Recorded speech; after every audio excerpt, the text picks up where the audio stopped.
We are recording now. You can start, Alex. Thanks, Veronica. I'll go ahead and call the meeting to order. This is the meeting for the City of Boulder Transportation Advisory Board for Monday, October 10th, 2022. And Valerie, as our technical host for the evening, I'll turn it over to you to go over our ground rules. Cool, I'm gonna share screens. All right, so these are a few of our groundkeeping rules. We are pleased to have you join us today. Just to start off with a few rules, this meeting has been called to conduct the business of the City of Boulder. Activities that disrupt, delay, or otherwise interfere with the meeting are prohibited. The time for speaking or asking questions will be limited to 3 minutes. No person shall speak except when recognized by myself. Each person shall use their real name to register for the call. Any person believed to be using a name other than the one they are commonly known by will not be permitted to speak at the meeting. Let's see. No video will be permitted except for city officials, employees, and invited speakers and presenters. All others will participate by voice only. The person presiding at the meeting shall enforce these rules by muting anyone who violates any rules. If the chat function is enabled, there is a Q&A and a chat feature. It will be used for individuals to communicate with myself, and these will be for technical and online platform related questions only. And only the host and individuals designated by myself will be able to share their screens during the meetings. Thanks, Alex. Thank you, Veronica. The second item on our agenda is the approval of the September 2022 minutes, but since it sounds like there's a little bit of a mix-up and we just got those, I'm going to propose that we hold off on reviewing those and we can approve them with our minutes from this meeting a month from now. There are no objections. We'll table those for the time being and move on to agenda item 3, which I'm sure some unfortunate news that we've seen in the paper or various other outlets, that there was a fatality on Broadway near the intersection of Lee Hill. I don't have any information other than what I've seen in the paper, so I was hoping Natalie, you could share what you might know. Yeah, thanks, Alex. It's unfortunate that this is the way we have to start our meeting. So yeah, as Alex said, Ryan Begonis, he was riding his motorcycle at Broadway and Lee Hill, and he was hit by a bus driver. This was back in the middle of September, I think September 14th. And he died, I think, about a day later from the injuries that he sustained. I don't have further details from the investigation, but I just wanted to acknowledge, some folks in the meeting tonight might be kind of new to the Boulder transportation arena. I know, like Brad, who I'll introduce next, he's with us today. And so I think it's just worth kind of calling out that for those that are new to our meetings and just this, the work that we're doing, we're making it a practice to acknowledge when people die on our streets, because we're a Vision Zero city, and Vision Zero starts with the ethical belief that everyone has the right to move safely in our community. And with the work that we're doing, like CAN, by investing in safer streets, our hope is that the inevitable mistakes that people will make on our roads will result in less serious crashes and no fatalities. So, we'll continue to just make that a point, and hopefully it's less and less so. But I did just want to acknowledge that, and happy to take any questions if I can answer anything, though I don't have a whole lot more information at this time. Thanks, Natalie, for sharing what you can. This is a somber reminder of how far we have to go. We had several of these meetings started off last year on this sort of note, and a reminder of how dangerous our arterials are. And I'm glad to think it's what we've pivoted in the last year, and hopefully with that pivot, we're able to address our dangerous streets like Broadway. Anything else from members of TAB? Open comment or questions for Natalie? I have one question, which is kind of, is this the first fatality within the city this year? No. It is not. Okay, I wasn't sure. No, and I think Devin's here. Devin may have the exact statistic, but I didn't ask him beforehand, so I don't want to put him on the spot. But Devin, feel free, if you do have that information, you're welcome to share it. Natalie, I believe it's 12. Oh, okay. 12 fatalities Thank you. Any in Boulder County or the city of Boulder? in Boulder, city of Boulder. City of Boulder. Wow. Sounds high. Let me double check if it's county, but So for the city of Boulder, from January all the way to September 15th, we have had no fatalities. So that would be our first fatality within the city. oh, okay. Okay, hold on. It must be Boulder County. I thought there was a signal driver, Foothills Highway, like on the on-ramp around 28th Street.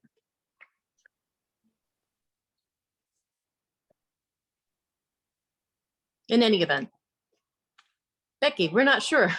Interesting. Sorry. Thank you.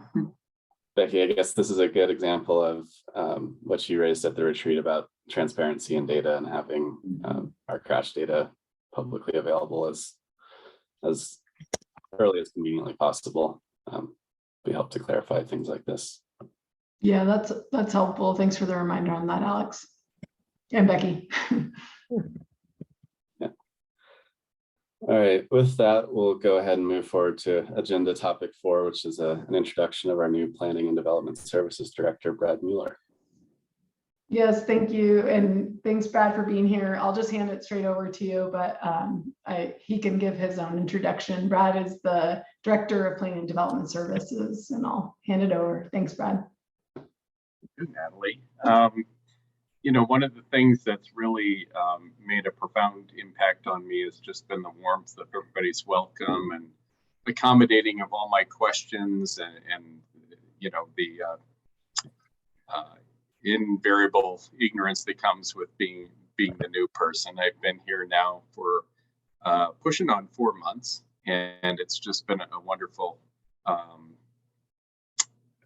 welcome from everybody, from people in the community to people on staff and boards as well. Alex, if we have enough time, I'm happy to give a little bit about my background. I want to be respectful of Tab's time, though, so help me understand how much time you'd like me to spend. No, welcome. Thank you for joining us. Appreciate any thoughts on your background and how you think that transportation and planning can work together moving forward, and how TAB can be of service to not just transportation and mobility, but planning as well. Sure. Yeah. Well, I appreciate that, Alex. So, you know, just to speak to that point of the relationship of planning and transportation, I remember being in planning school and really gaining an early appreciation through learning of the history of modern land use planning and modern mobility technology, of the importance of land use and transportation. One of the early lessons, of course, learned in the 1950s, 60s, and 70s is at the time, if you built a highway, it was build it and they will come, and highways would get stripped out as a matter of course. And we know now, as both transportation and land use planners, that there's a better pattern to be sought of creating activity centers, for example, not only for transportation reasons, but for livability, economic, and environmental reasons as well. And I'm happy to come back to that a little bit, but just a little bit about me. I'm from Colorado originally, mostly grew up in the Greeley area, so all my time along the Front Range, a little bit in Iowa, but came to CU for my undergraduate degrees, and then left for first career not in planning and in Florida, and then went to grad school in New York in city and regional planning before landing back in Colorado. And ever since then, I've worked up and down the Front Range, first in Douglas County, which at the time was the fastest growing county in the US. So lots and lots of decisions to be made, but a lot of preservation at the time too. The open space program had, which was modeled, if you're not aware, on Boulder City, Boulder County's open space programs kicked off around that time. And so there were these dual mandates of developing open space and preservation, while at the same time having directed urban development to predetermined urban centers. So a lot of work on both the macro regional level as well as local level, including other forms of transportation, lots of site plans and plat reviews for connectivity of trails and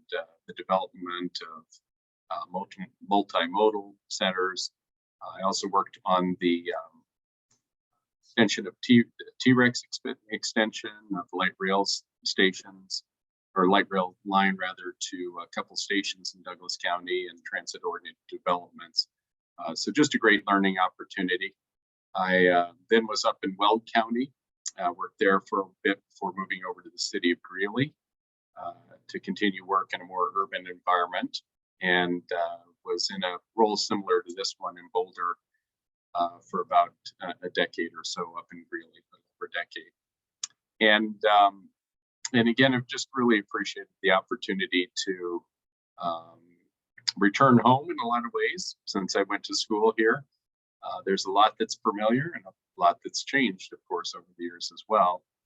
I'll share with you the 5 goals that I've had for the first 6 months, and have shared with lots of different groups at this point. The first one is to listen, because I recognize there's an awful lot to learn, a lot to understand, lots of different perspectives. And so listening has been goal number 1 as I've started. Goal number 2 is to build relationships. And so learning and getting to know the staff, getting to know my peers in other departments, getting to know council and planning board and other board members, just like yourself, and members of the community. So I've had a fair number of people reach out and invite me to meet with them, and have been able to start to glean, different opinions from different groups and different individuals in the community as well. My third goal is to try to recruit and fill all of our vacancies and support staff and staffing efforts. That has a huge impact on our operations, as you all can appreciate, and as you all probably can appreciate, that's a tough order in this current environment in the world. Lots of vacancies and lots of organizations. Fourth goal is to develop and discover the latest version of my management team within the department, so that we can be successful for the rest of the staff. And then my 5th goal is just to listen more, because can't do too much of that. And so that kind of brings me full circle again to really appreciating and understanding the role of transportation and land use as being very synergistic. I have had opportunity to sit in on planning board a number of times, as you can guess, and I will share the same appreciation that I share with them, which is recognizing your role as volunteer advisors to the city and an official board as part of the city system, and appreciate you and appreciate the opportunity to get to know you and to sit in on one of your meetings. And I'll be here for the evening, so I'm happy to answer any questions that folks might have or Awesome. elaborate. Thanks for joining us tonight. Sure. Anyone from TAB have any questions for Brad and Tila? Thanks, Brad. I think you just answered it. Nice to see you again. I met you last week. Yeah. But my main question was, will you be able to stay on through toward the later part of the evening, because we do intend to talk about Grandview and the CU hotel and conference center. And it's hard for Tab to inform staff. So while you're here, I'm just hoping you'll be able to hang out and listen to, we have no particular ask, and we're not going to have a public hearing or anything, but to hear the discussion on where we're coming from and concerns, I think would be helpful. It would be a more direct way for us to let you know what we're thinking. Yeah, no, my intent was to stay through the meeting. It's a good opportunity for me to understand the work you all do, and if you start pushing on 1 o'clock, I may have to bow out. Oh no. We won't do that to you, but that's good to hear. Thank you so much. Nice to see you again. Yeah, thank you. Brian, do you have some? Brad, maybe a comment and a question. It's good to meet you. Really glad to have you here. I think you have a very enthusiastic board here on just the subject of land use as a role in creating multimodal, livable, humane transportation. And it's great to have you part of this dialogue, and I'm glad you came to Pace to visit.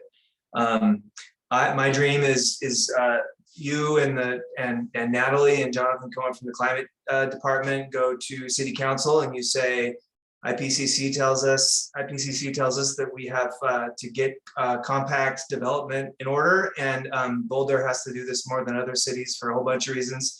Here's all the important things that council has to do to let us make that happen. So anyway, I'm just, that's my dream. But here's my question, and maybe you don't have to answer it right now, but just to think about. Our city code says that the job of TAB is to advise council, to advise the city manager, and to advise the planning board. And I think we've maybe had a meeting with planning board. And I would be interested just to think if you have ideas on ways in which we can better engage or more fully engage with planning board. So you don't have to answer that on the spot, but just as we go along, we'd love to think about how we can better engage with your apparatus. Yeah, it's nice to meet you, Ryan, and thanks for those thoughts and that question.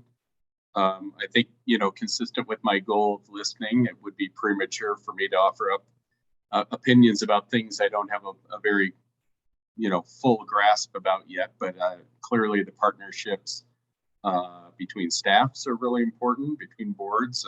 We all, at the end of the day are on the same team, so to speak, representing the citizens of Boulder. And a lot of that success comes from good communication and coordination. So I can't imagine, it being otherwise.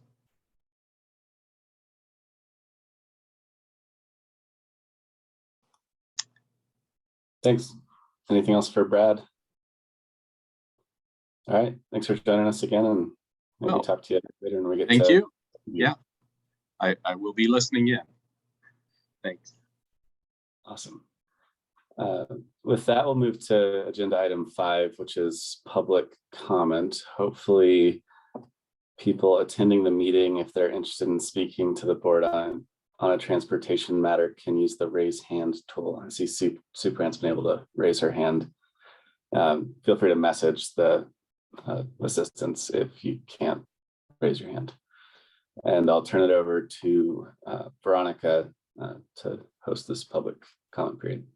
All right, thanks everyone for bearing with us through the technical difficulties. So I'm gonna allow you to speak and you can begin speaking. I'm just gonna try to find that timer.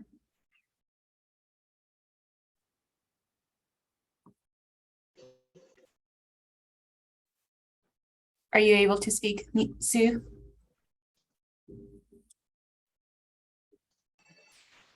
Hello, can you hear me? There you go. Yes. Okay.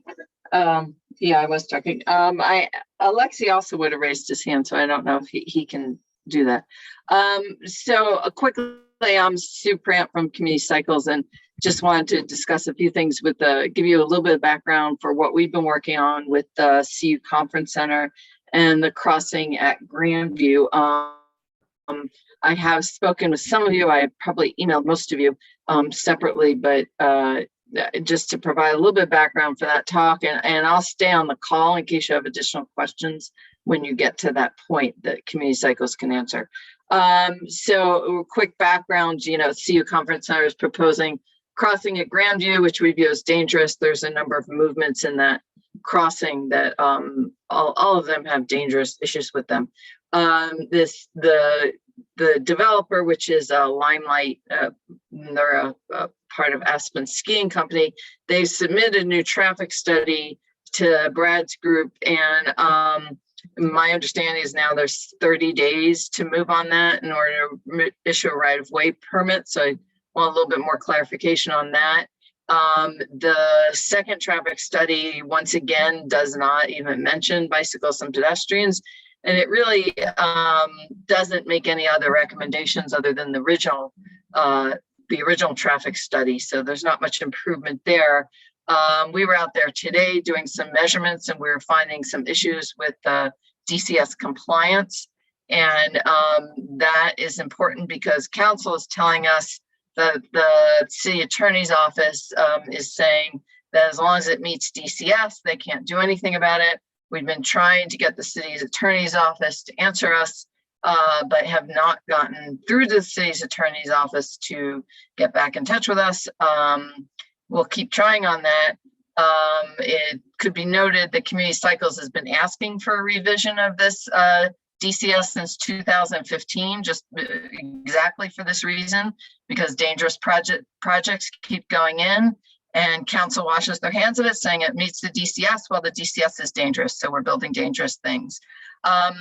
We're looking forward to a meeting on Friday with Brad and Natalie, and hopefully a number of members of their staff. We've asked for more people on their staff than just their traditional two transportation planners that are on Planning Development Services staff, because we've had a lot of issues with them in the past of them really not thinking outside the box and kind of ignoring us. Re-see the DCS discussion.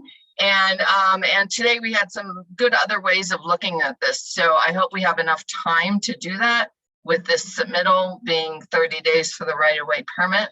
And I know this was a lot, so I'm gonna stop here, but I'll stick around if anybody needs me. Thank you. Thanks, Sue. Alexi Davies.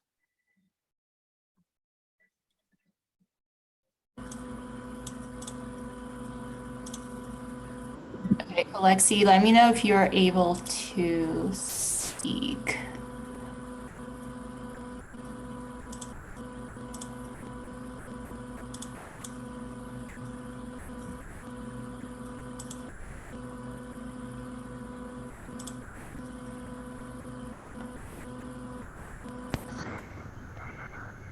It looks like he has logged off. Wait, no. Do you hear me? Oh, yes. Perfect. Okay. Now I see I'm here. Great. Alexi Davies, Community Cycles. I'm also speaking on Grandview and the CU Conference Center that's coming in. In particular, the dangers of Broadway southbound traffic turning left across 2 lanes of traffic and the Boulder multi-use path. Again, Sue mentioned the revised safety study does not even mention bicycles. In CU's latest letter that we received, safety does not appear to be a concern for southbound left-turning vehicles onto Grandview. I have one question for staff.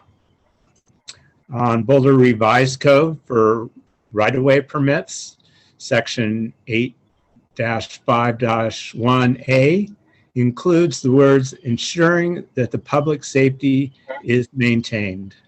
I'd like to understand if this applies to this project, and how is safety maintained determined without some sort of safety study?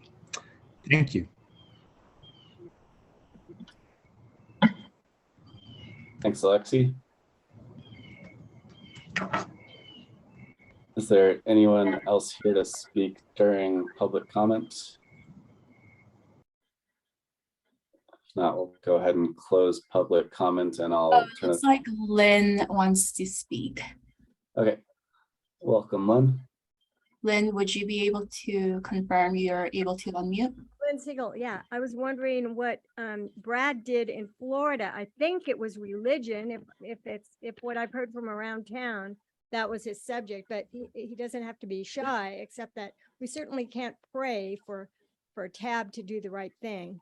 I'm sure that guy on the bicycle was not in a situation of being able to pray that with the bus, not on the motorcycle.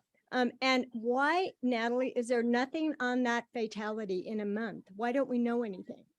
Now I have to walk around scared to death of buses. I'm scared enough of enough things. I only ride my bike. I drive my car every 6 months or so, once. And so I'd like to know exactly what happened. And it seems like it's like the Marshall Fire. A year later, we don't know. But this is a fatality. We should know. Oh, I guess this person says he was a musician. That's great. Good background. Let me see.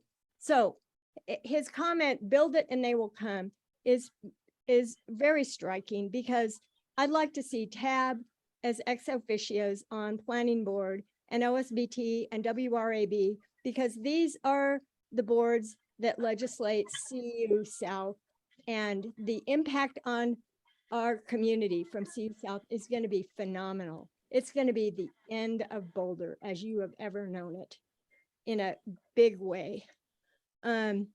Like the Hill Hotel and the Hill Hotel across the street from the Hill Hotel, and the depletion of services in Boulder. All of these things dramatically affect you as the Tab, and me driving my bike around and wanting to get around quickly on my bike. And the longest thing for me is waiting through red lights, and backed up traffic everywhere, and worse backup. And I'd like to see some automation of signaling in intersections, that when everybody's just stopped, people are allowed through. You know, when I'm coming home to my place on Dewey and 6th, I'm going south on 9th or north on 9th, and there's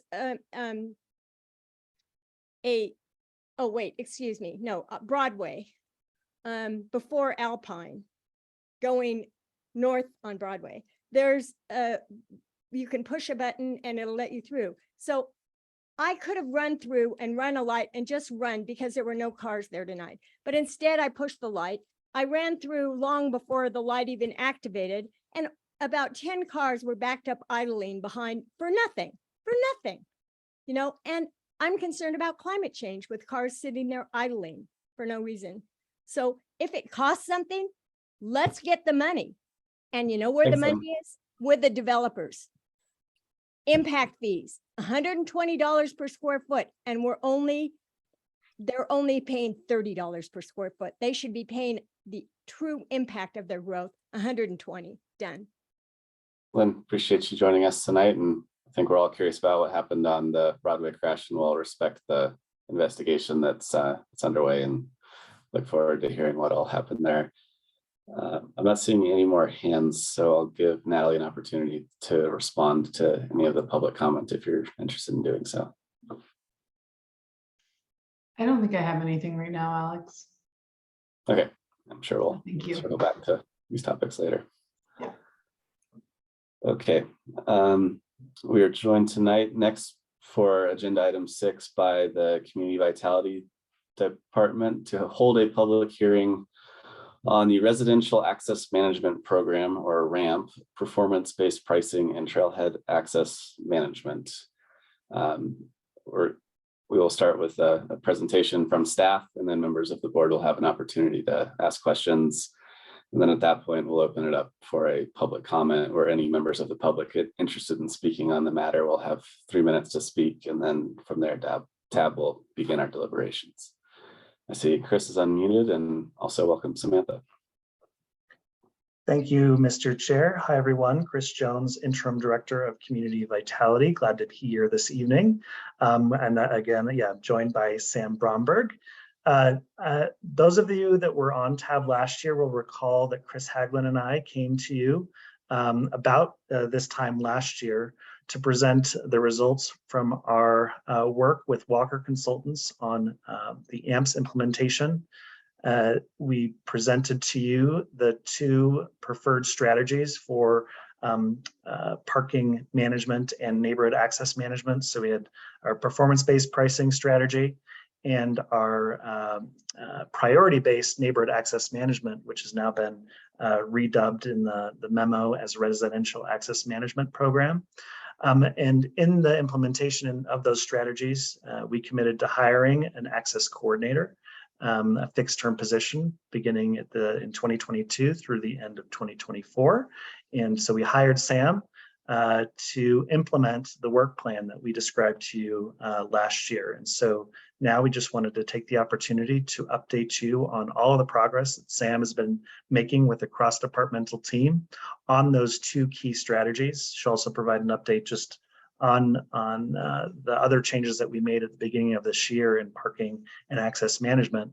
But again, yeah, just looking forward to the opportunity this evening to update you on all the great work that's been done since Sam joined Community Vitality, and then an update on next steps and what we're anticipating in the work in 2023. So with that, happy to hand it over to Sam.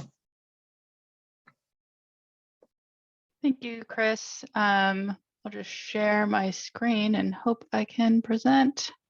Here we go. Can everyone see that all right? Okay, great. So as you'll remember from August, my name is Samantha Bromberg. I'm with Community Vitality, and I'm here to give you an update on the progress that's been made so far on performance-based pricing and the Residential Access Management Program, or RAMP. Quick agenda of my presentation today. I'll refresh your memory with a little bit of background on what has come before the state. We'll talk about performance-based pricing and some recommended changes. We'll talk about the work that's been done on the Residential Access Management Program, or RAMP. We'll talk about a new work group, Trail Access Management, and then we'll discuss next steps, and we'll have a couple of questions for the board. So just a little refresher on what AMPS is. These are some of the current and ongoing AMPS initiatives outlined by the original guiding document. As a reminder, CAMP was one of the first action items that emerged from the work. We'll be talking about parking pricing strategy and residential access management today, which are 2 and 3.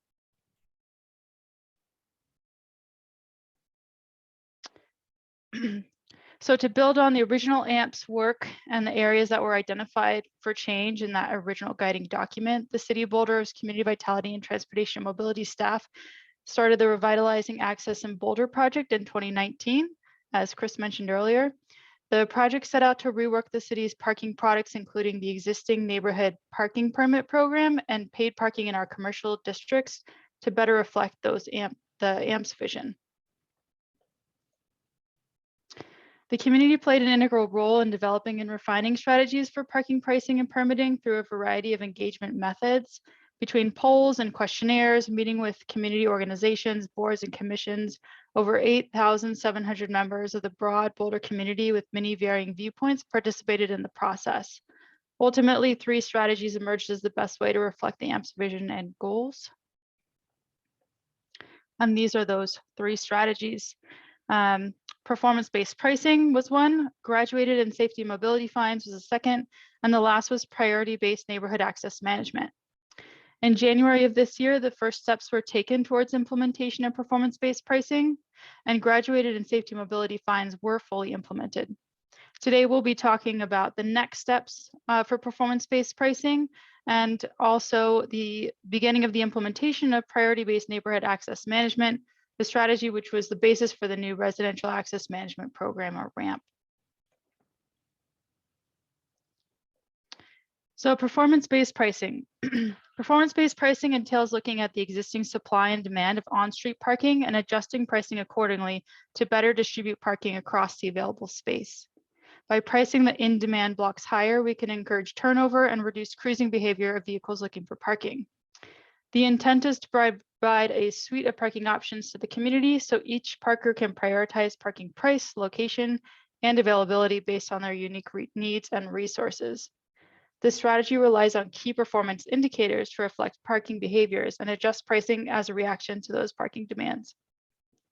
Implementation of performance-based pricing is expected to reduce overall VMT in Boulder, that's vehicle miles traveled, support increases in transit usage, increase TDM investment, and access for active transportation modes like walking and biking on high demand streets.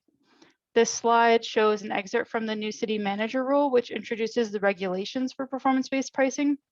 Rates will be adjusted annually in 50-cent increments based on measured occupancy levels.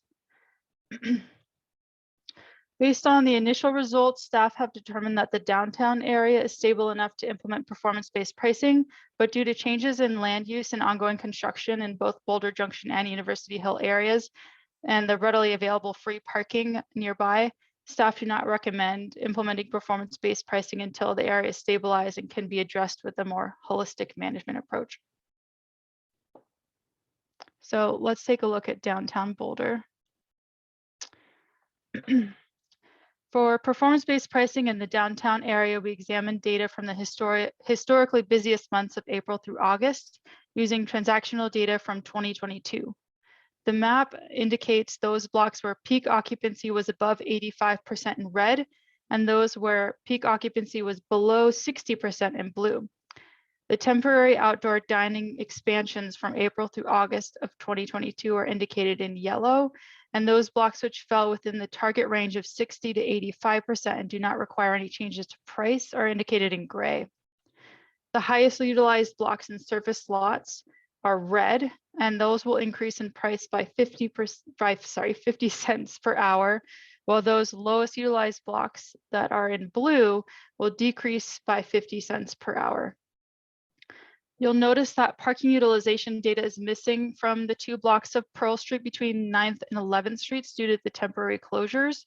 Historical data indicates that those blocks are typically highly utilized, and as such, city staff recommend that those be considered for an increase. Additionally, there's utilization data missing for city employees who are permitted to park for free in the municipal lots between Canyon and Arapahoe through December of this year. Although the map indicates that utilization for those lots is below 60%, it is likely that the actual number is higher. Staff recommend no price changes to those lots until future data can be collected. Lastly, the 1400 block of Walnut on the north side of the RTD station downtown is missing data from a coin meter head that was removed during the study period. Staff recommend no price change to that block until future data can be collected.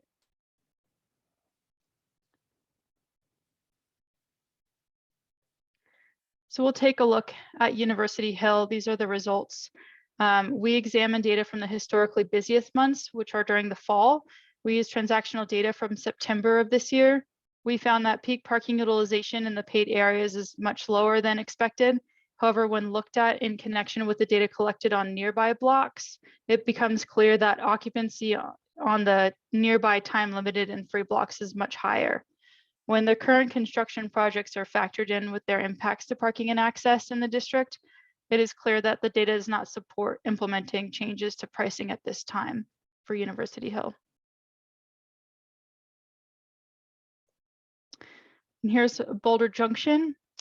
When examining the data from Boulder Junction, staff found occupancy rates much lower than we expected, which we believe are due to low compliance due to issues with signage and ongoing construction in the district.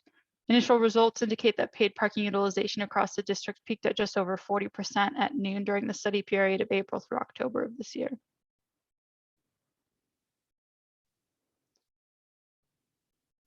So I'll move on to talk a little bit about ramp. In a broad push to take an active approach to managing parking and mobility behavior, the Residential Access Management Program, or RAMP, was introduced through the Revitalizing Access in Boulder work to build and expand upon the existing neighborhood parking permit program. RAMP, like performance-based pricing, takes a data-driven approach to manage parking in our residential neighborhoods.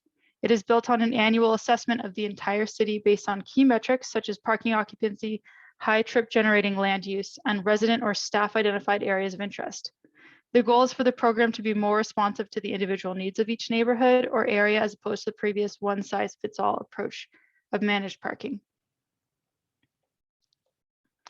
Over the past year, staff have been busy building the ramp program from the ground up, starting with the parking management strategies, which can be utilized under ramp, and the annual citywide assessment.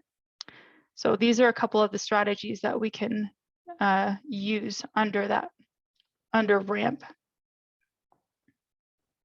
And these are a little bit different from the NPP before, which was just the neighborhood parking permits with time limits.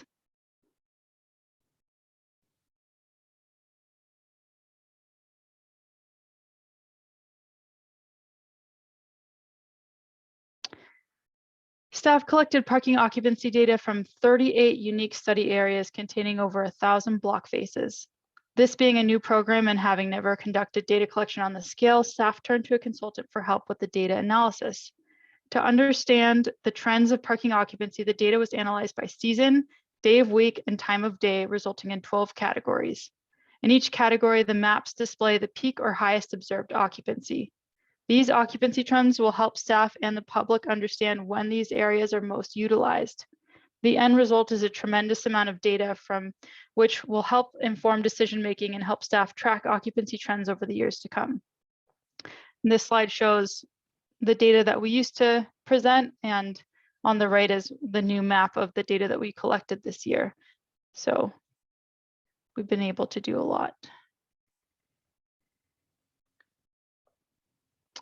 Staff have only just begun to study the results from this first year of data collection, but found that overall the existing NPPs assist in keeping parking utilization below 85% in the managed zones. Most of them are actually below 60%. Certain blocks within existing NPPs have a peak utilization above 85%, mostly in the transitional areas, such as the residential blocks surrounding the downtown. These high occupancy areas will continue to be flagged as priority A to determine if additional management strategies are needed. Staff also noted that the blocks just surrounding several of the existing NPPs were flagged as being highly utilized and indicate that several existing NPPs may need to have their current boundaries evaluated to determine if any changes are recommended. So we'll take a look at some of the results from the existing neighborhood parking permit zones and their surrounding blocks. Full maps were attached to the memo so that you can get it more in depth, but this is just to give a high level overview. Here is a sample of the results from the current Whittier NPP zone from a typical summer weekday between 3 and 9 p.m. Note that overall the parking occupancy is between 50 to 70%, which is in the optimal range, but that some of the blocks closer to downtown have a much higher occupancy and might benefit from additional parking management strategies.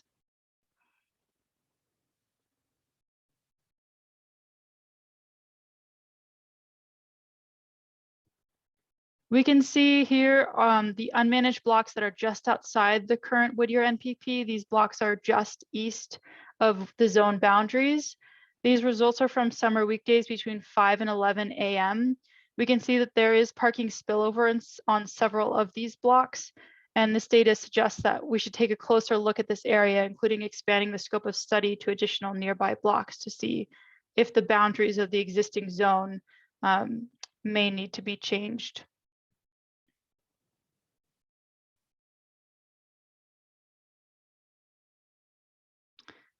Next, we'll look at a couple of the blocks surrounding the general improvement districts. So here are a couple of the blocks that we studied around the existing downtown Arcadia district. Note that many of the blocks surrounding the existing district are already in NPPs. These are a few that are not in NPPs. Not all of these blocks are entirely residential. And some of these blocks are currently time limited parking, but they're not paid parking at this time.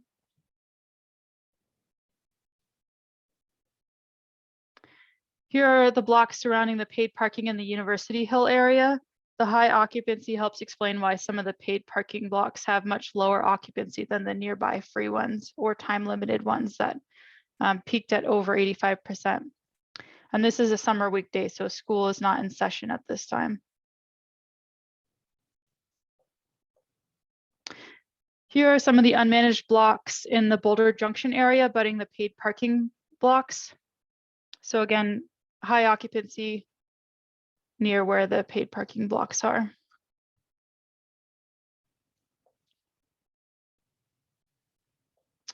And we'll take a look at some resident petitioned expansions next. So the original NPP program assessed the need for new NPP zones and extensions of the existing zones based solely through the process of resident petition. Under RAMP, residents can still request that their neighborhoods be studied for possible inclusion in a new or existing NPP. Blocks identified through the petition process are automatically prioritized for study to determine whether parking mitigation may be necessary. Between the years of 2019 and 2022, while the city was developing RAMP, 3 separate resident petitions were received for NPP expansions. The petitioned expansions include a 1-block addition to the University Hill NPP, a 1-block addition to the Mapleton NPP, and a 16-block addition to the East Aurora NPP. Following are the results from these 3 petitioned expansion areas. So this is a petition expansion to the Mapleton NPP. We found for this petition block of the 2400 9th Street, the block does not meet the KPIs to be considered for inclusion in the zone. Peak occupancy for this 1 block was recorded at 57% during the fall to spring period of weekday mornings between 5 and 11 a.m. While visitors did consist of over 25% of parked vehicles observed, the peak observed occupancy does not qualify this for inclusion into an NPP.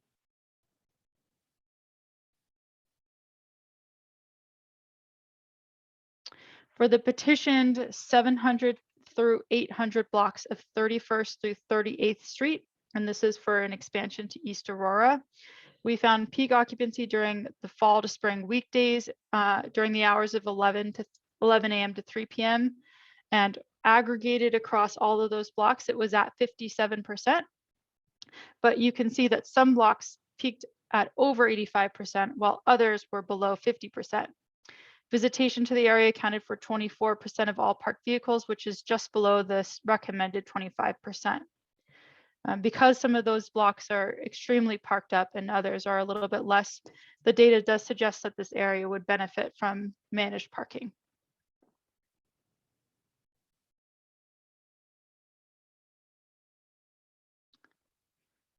And here's the 3rd petitioned expansion. This is 811th Street. Peak occupancy occurred during fall to spring weekday evenings between 3 and 9 p.m. and was observed at 83%.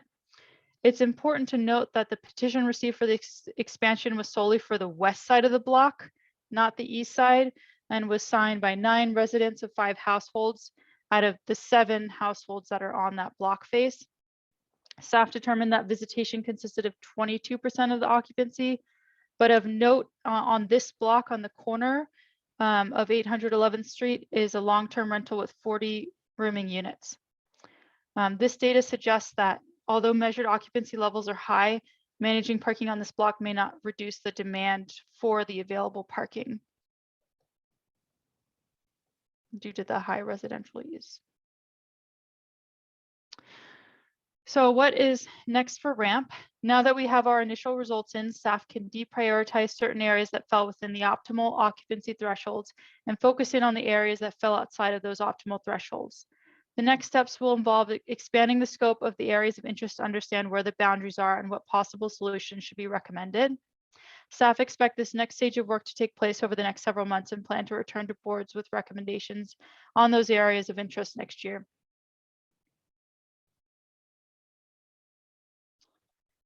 And so I'll talk a little bit now about trail access management. In the annual citywide study, RAMP aims to identify high trip generating public and community uses abutting or adjacent to residential areas, such as open space access points and trailheads, which can create parking impacts to adjacent residential blocks. Historically, most neighborhood parking permit zones have been near traffic generating destinations such as downtown that already offer alternative modes of arrival beyond the personal vehicle. As RAMP expands its approach to look at access citywide, the neighborhoods adjacent to highly utilized OSMP land should be studied. Since many OSMP trail areas do not have access options beyond the personal vehicle, it would be OSMP visitors that would feel the impacts of any parking management implemented in those areas. As public use lands require special care, community vitality cannot operate without the involvement of OSMP, as well as transportation and mobility staff who bring relevant subject matter expertise to the table. Similar to the camp pilot, which brought together multiple departments to implement a project that accounted for parking management and public access, staff recommends the formation of a trail access management work group who can capitalize on the momentum from the upcoming camp evaluation to create a strategic plan and framework to guide future implementation of parking management and TDM strategies for impacted neighborhoods near OSMP trail areas.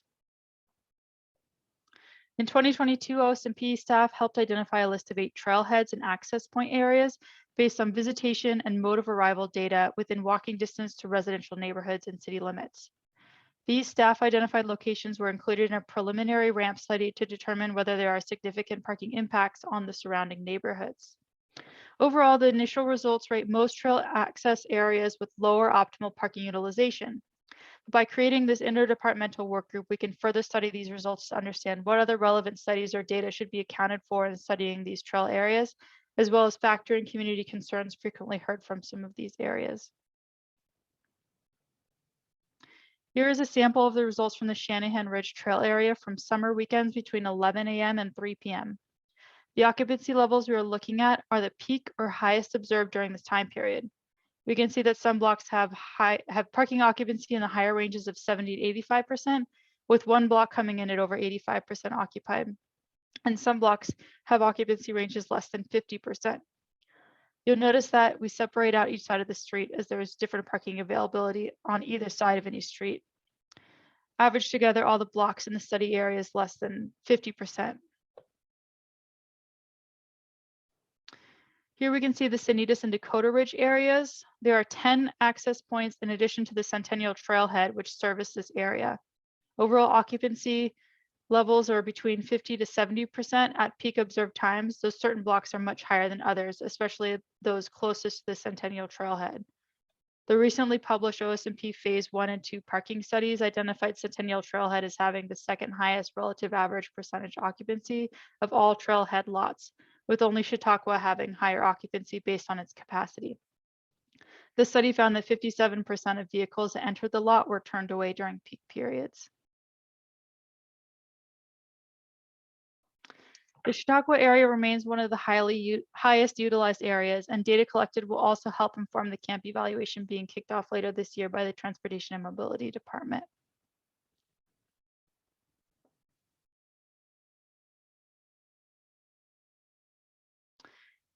So next steps for trail access management. Study locations have already been identified and studied this year. The indicator you see on the road shows where we are in this process. The final evaluation of the camp pilot is slated to kick off this fall. The work group will start by determining the appropriate path forward, including what, if any, community outreach should be conducted and where additional study may be necessary. Then you can see camp evaluation should be wrapping up by the fall of 2023.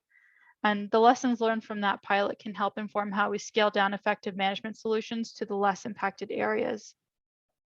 The trail access management work group will then develop the recommended strategy and framework for addressing trail area spillover into the residential areas based on measured impacts. And it'll be in the summer, sometime between summer and fall of next year, that we'll be soliciting input from boards and commissions and providing an update on this work. And here's our overall roadmap for AMPS related to the community vitality work. Right now, we're in the process of developing a communications plan to inform the public of the upcoming changes. The camp pilot evaluation will be kicked off this fall by the Transportation and Mobility Department, as I mentioned. Following the previous recommendations of the Revitalizing Access and Boulder work, the cost for residential parking permits will increase again starting in 2023. At that time, we'll also have discounted permits available for income qualified residents. The Trail Access Management Work Group begins planning out the year to come. Performance-based pricing is implemented downtown, and data continues to be collected for the University Hill and Boulder Junction area. And new and existing areas continue to be studied for ramp to determine where boundaries need adjusting and what management strategies should be implemented. So now I'll open it up for questions, and I have a couple of questions that I'd like to ask the board. Specifically, Does TAB have any questions on recommended performance-based pricing changes? Does TAB have any questions about the proposed next steps for ramp and the associated trail access management work group? And does TAB support staff's continued work to develop access management strategies for the East Aurora neighborhood?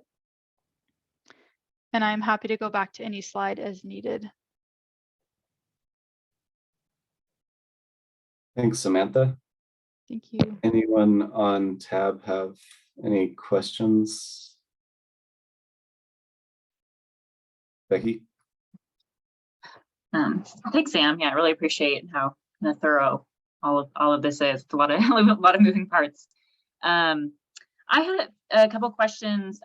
They didn't come up explicitly in the slide, so they're in the memo. So I don't know if they're still for you or for somebody else. But I'll ask them and you can let me know.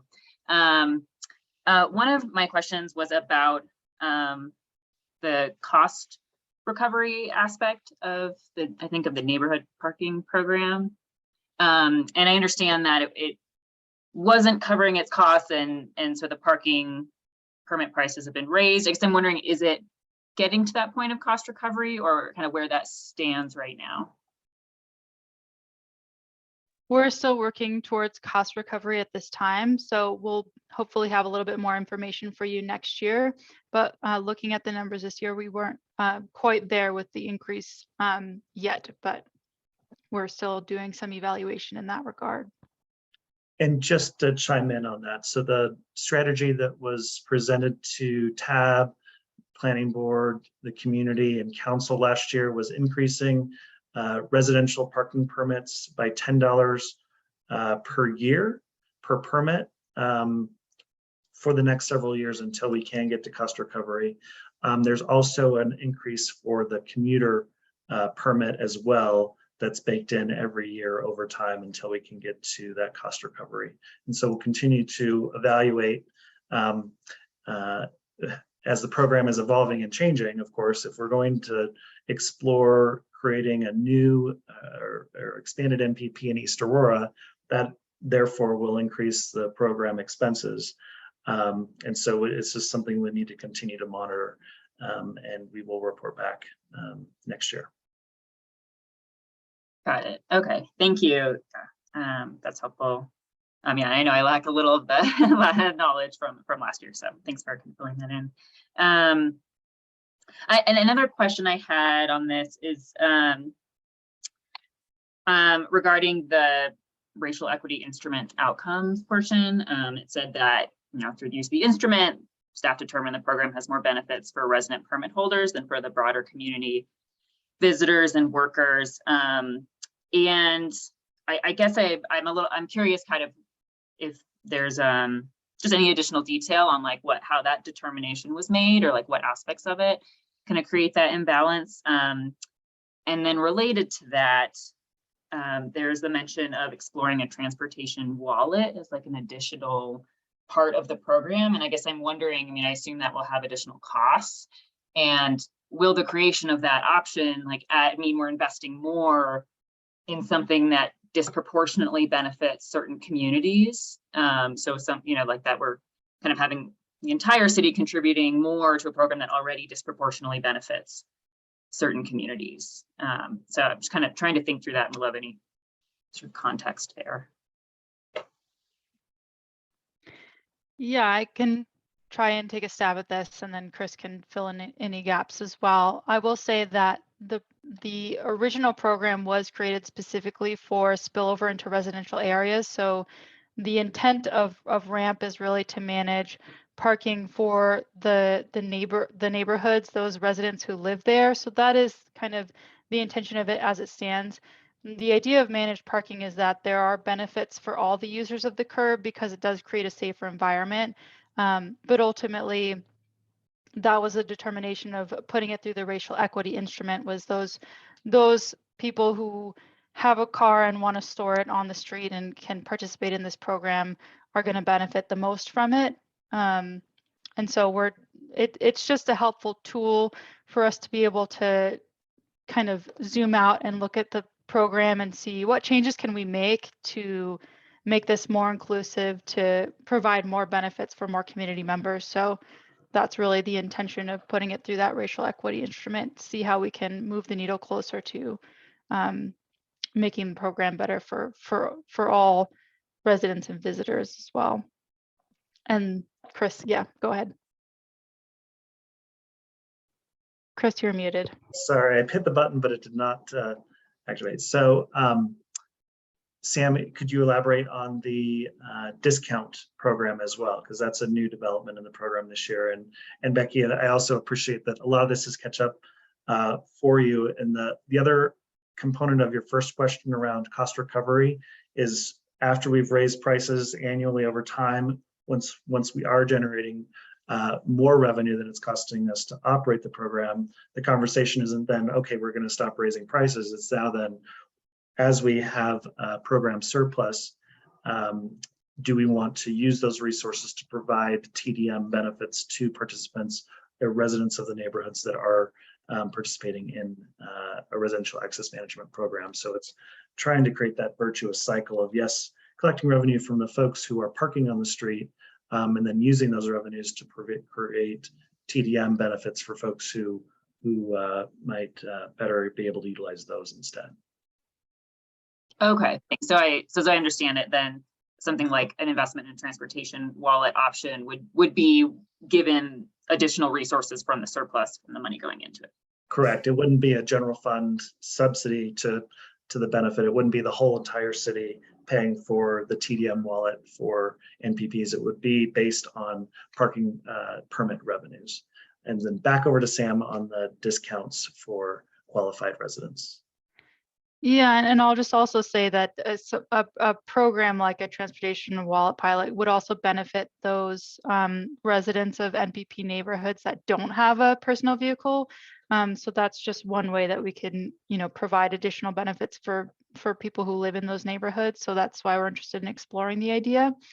And then in terms of the discounted permit, that was raised by council last year, as they'd like to see an option for income qualified individuals to be able to get some kind of break on the cost for the residential parking permit if they do need one, if they live in an NPP. So that's something that we've written into the recently updated city manager rule, and we'll be rolling out along with that price increase so that we don't cause any undue burden on the folks that really do need a parking permit, and it's a burden for them to pay for one. So they'll be able to get a 50% discount if they are income qualified. Thanks, appreciate it.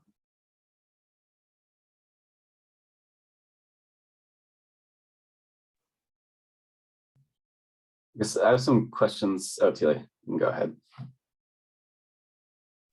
Okay, Alex, I was late, but if you want to go ahead, it's fine with me.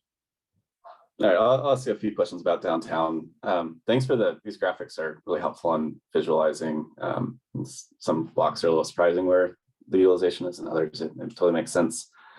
I was curious if you knew the aggregate occupancy or utilization in the downtown area, like on average, what our on-street parking was or surface level parking was.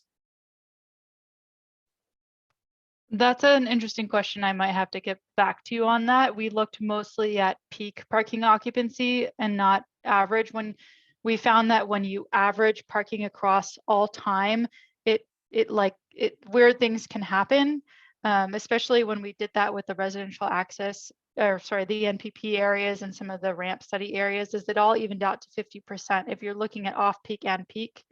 And so seeing like the peak times and the low times, which was more helpful for us. But if that's interesting to you, I can certainly get back to you. And we're hoping that we'll have some kind of interactive tool for the public to be able to explore and understand those trends in the future. That's something that we're working on building out. So hopefully that will also kind of help people be able to get into the data themselves and see what those trends look like. Okay, in the downtown area, I guess I'd be curious to know how the on-street utilization compares to the garage utilization. Do you have the utilization numbers for the city-owned garages in the downtown district? Oh, go ahead, Chris. It looks like you're interested. Well, I mean, no, I will defer to you first, Sam. I just want to, unless you feel like you have those numbers at your fingertips. I don't have them at my fingertips. I have some, I've certainly looked at them before, and so I can give you like my perception of it, having looked at that data, but I can't say with confidence that I know the numbers off the top of my head. Okay, I think the point I'm getting at is I think there's a really important relationship between the utilization on street versus off street, and the off street garages are an asset that we should really be taking advantage of. And even low utilization or medium utilization on street downtown might even be high if our garages are empty and there's an opportunity to decrease all of the circling that people are doing downtown, holding out for a good parking spot. If we could just direct them to garages through tweaks in the pricing, where I suspect maybe the garages are more in that tier 2 or tier 3, which could create some more space on street if we were to if we were to look at the relationship of those things together. So yeah, if there's any way to sync those up, I think that'd be helpful for me. So, and then, I do want to, so I want to just let Sam answer first. So yeah, we do collect and maintain all of that data. You know, there are about 800 parking spaces within the Cajun district on street.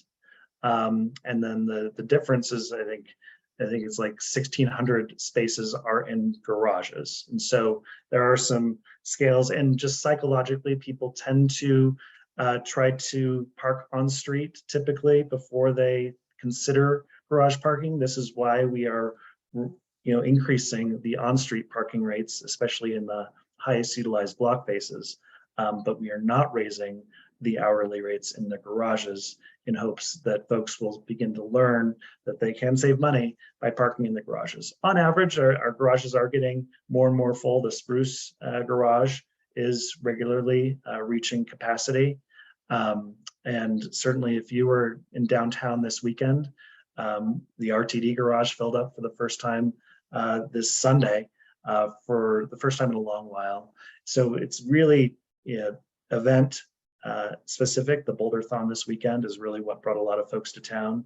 And that's the other component of the assets that we manage, is making sure that we're able to accommodate our peak days, knowing that on average, I think that these days we're at about 65% utilization on average overall for all the garages on a typical higher use weekday, which again is more toward the weekends than weekdays. We've still not seen daytime office workers returning nearly as much as they had been. So our folks who are parking in the garages with parking permits for 8 hours plus a day largely have not returned.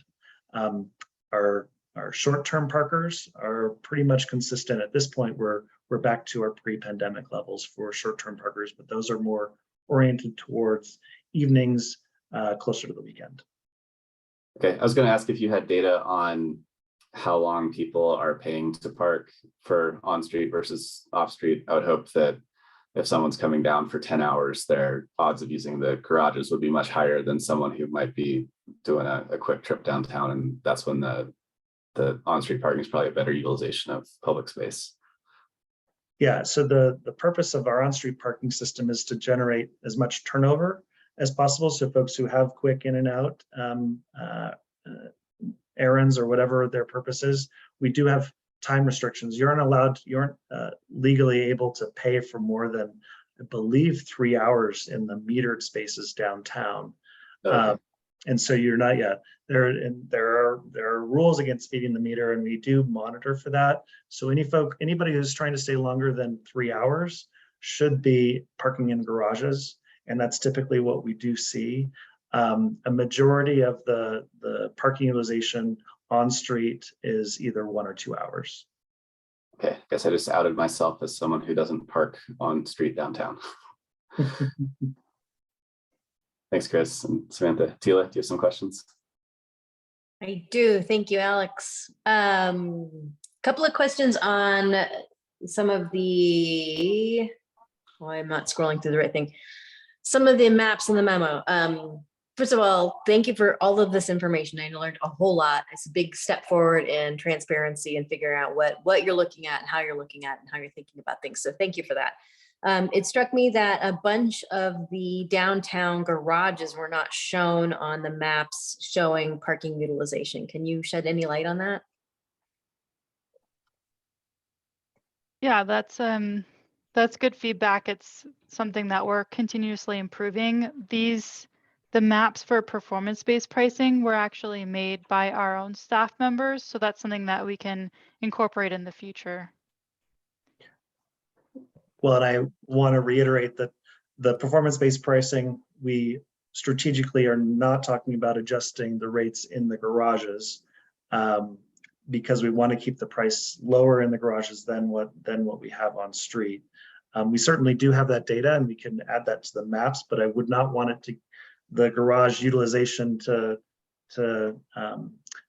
dilute the information of the block bases that we're really wanting to focus on. But we can, Okay. we certainly do have that data and can add and can either provide it hopefully very soon in real time on an online dashboard as opposed to static maps. Okay. Static time, but good question. Okay, thank you. I appreciate that. I was just wondering why it got, excluded or left out, or was it part of your consideration? I think Alex's questions just now sort of illustrated why it's of interest, because we do want to be encouraging longer term parking to be happening in the garages versus quick things. The 15-minute freebies, is that only for the on-street spaces, or is that also for the garage spaces? Only for the on-street spaces? No, it's Everything. both. So 15. The whole thing. Yep. Okay, terrific. I'm mindful that we have a public hearing, and so I'm not going to try to occupy too much time here. Moving to the NPP maps, just to help me understand what I'm looking for when there are IDs of various zones, and there's 1 to 38 zones. A number of them are called NPP extensions. Are those areas that are not currently in an NPP? Correct. And you're considering, okay.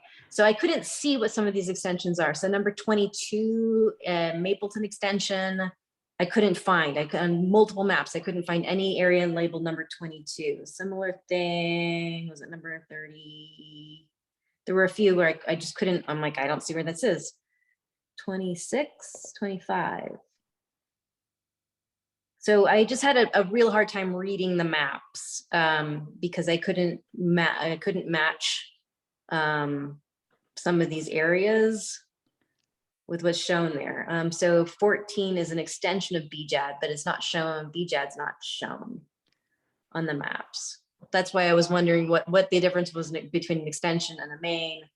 And then when it's extension versus a pending petition. Extension means that something that staff has identified as something to look at, versus a pending petition is where the city has received a petition to extend.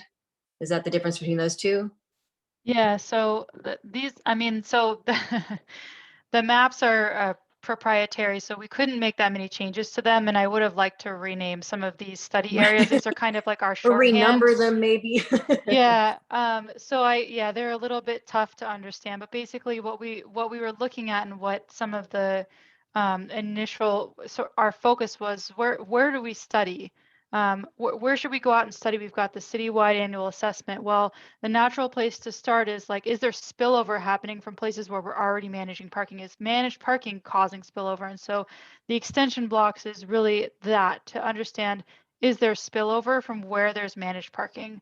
So some of those are NPPs, and then some of those are GIDs, which are the general improvement districts. That's why there's no BJAD NPP. It's not an NPP, it's a GID. Okay, and thank so you. yeah, it's a little confusing. That's our shorthand, and I apologize. But I also have, Okay. if there's any area that's of real interest to you, I have additional maps that are a little bit more zoomed in. They're all a little bit tough to look at, and that's why on some of the slides I put in, I overlaid, certain The names streets of streets. Yes. right, That to was just another, help yeah. orient you. But Okay.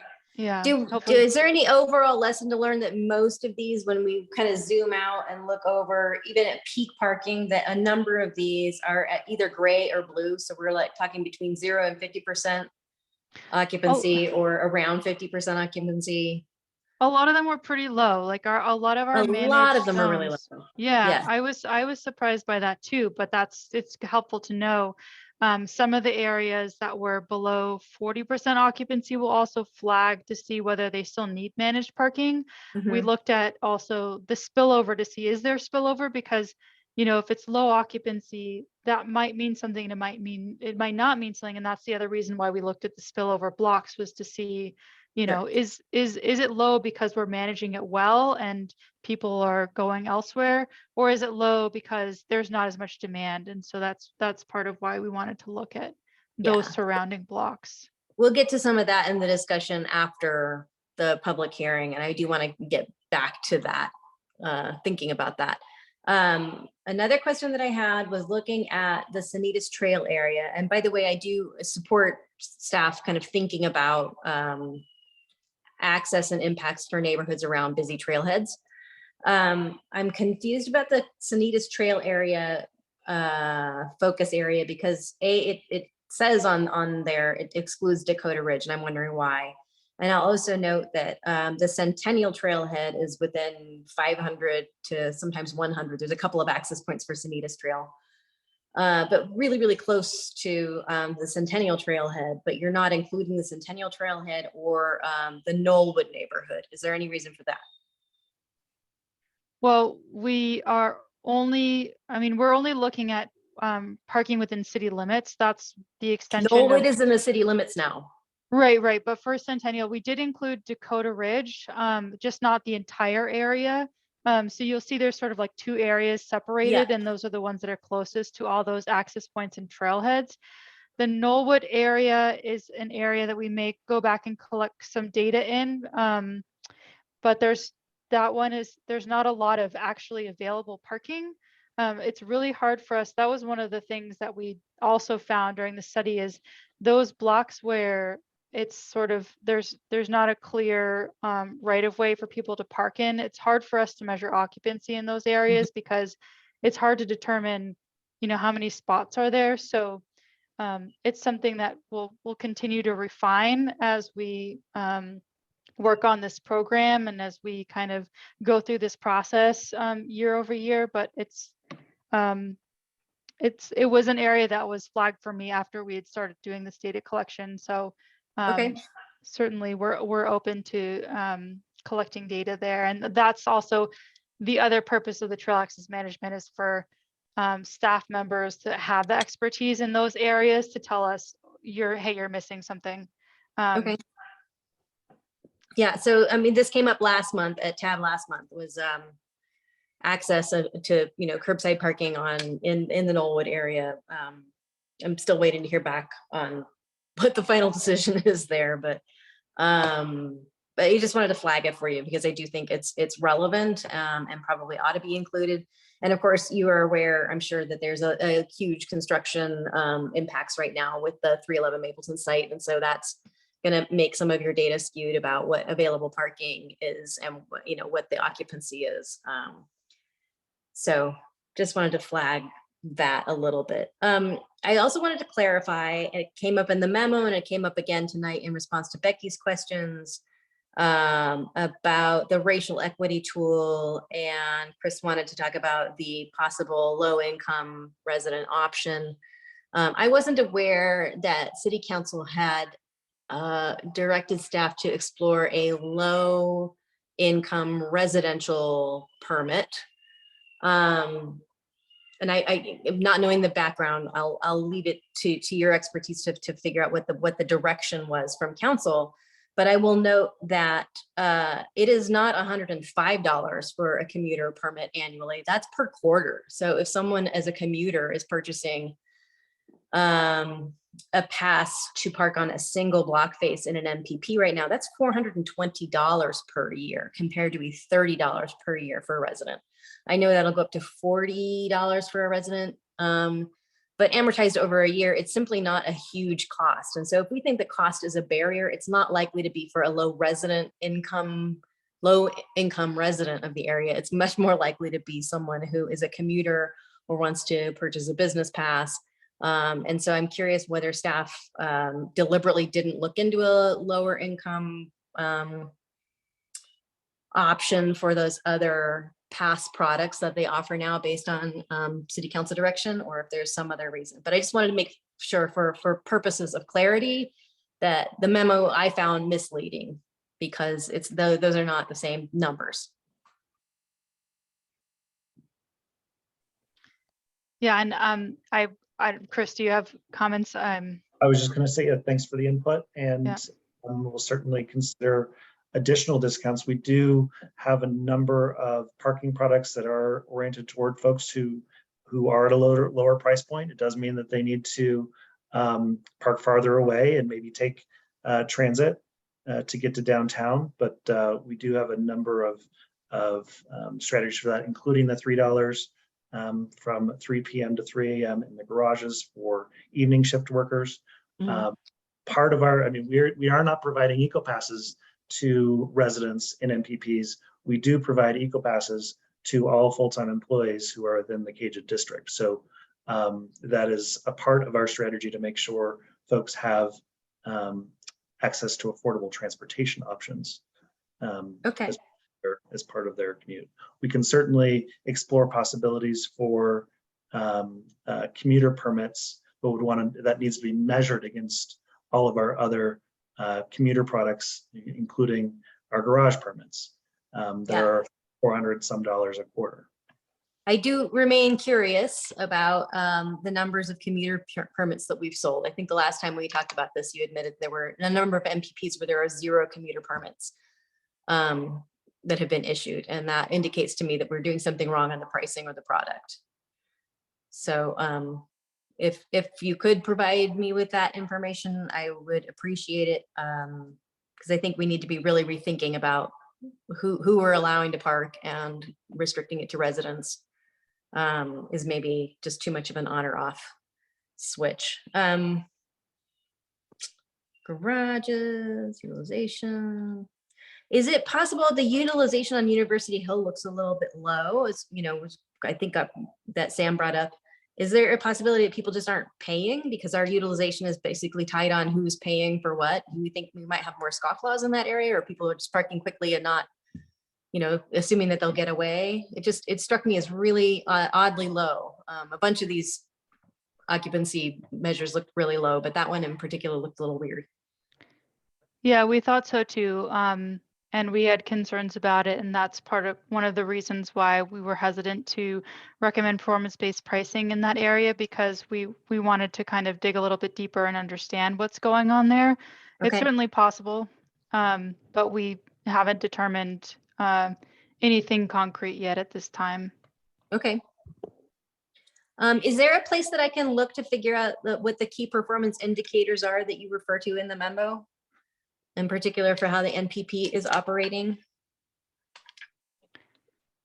We have some of those in the recent city manager rule. I can also, this is the red line that you sent me after our last meeting? Yes. Okay, I can go back and look at that. Thank you. Yep. Okay. Thanks, Alex. Yep. Any more clarifying questions before we open the public hearing? Alex, I got 2. Go ahead. Sam, thank you for this. I agree with what others have said. This it's a lot of great detail, and you've done a nice job presenting it. 2 questions, just on kind of bigger orientation on racial equity. So I guess kind of maybe one step bigger at the level that's been discussed. First of all, I'm glad to see that there's material in here, and you've given this some thought. I know that it's relatively new to the city, and all departments and all of us are in the process of building it in and implementing and refining, and kind of all learning how to work with it in the same way. So I see that the memo says it's neither pro or supportive of racial equity. And I'm wondering, I understand that the overall city racial equity plan says that departments will each have their own plan, strategic plan, or some kind of an overall framework. And I guess I'm just wondering, sort of hard for me to think about this on its own, but does community vitality have that yet, such that I could sort of, we could understand what racial equity looks like to community vitality in these transportation programs, or is that yet to be developed or something else? So just some kind of like orientation to how this fits to the overall racial equity plan for community vitality. Nothing specific has been developed for community vitality, but we do turn to the sustainability, equity, and resilience framework for all of our strategic planning to make sure that we're taking into account various goals of the city and all the work that we do. Okay, thanks, Chris. Okay, then my second question is also sort of big picture. Thinking about mode shift, TMPs, the mode shift goal and the TMP. And how should we or I think about the recommendations here in terms of considerations that have been given to mode shift? I guess, are there factors, do you think about that there are factors on this type of a program that, I guess both of these, ramp and trail access management, are there dimensions of mode shift that you could manage through these programs? And if so, like, just can you talk about the thinking that may have gone into mode shift goals and how the recommendation falls out because of that? Mode shift has been guiding the work of the downtown district for the past 30 years, since I'd say the 1989 transportation master plan that guided the creation of the Go Boulder department that led to the very first universal bus pass for employees paid for by a parking district, I think, in the nation. So I would say that this is one, we've been taking steps, many steps over the past 30 years to make sure that the mode shift in downtown Boulder outpaces every other community of our size that I can think of, certainly across the Front Range when it comes to the high transit, walking, bike mode share for a downtown of our size. I'd say that performance-based pricing is one other step along that way of that virtuous cycle again of making sure that we reinvest the dollars that the folks who are continuing. There's going to always be, until cars disappear entirely from the planet, there's always going to be folks who are coming to our special places with vehicles and using those resources that they generate through paying for parking to then benefit the district to make those spaces better for everybody, no matter how they're getting there. It's been part of our approach to our work for many years, and I see this as one more step in that long history of successes, and so really excited to be able to continue that legacy. Thanks. Thank you, Chris. That's all I have. Thanks, Sam, too.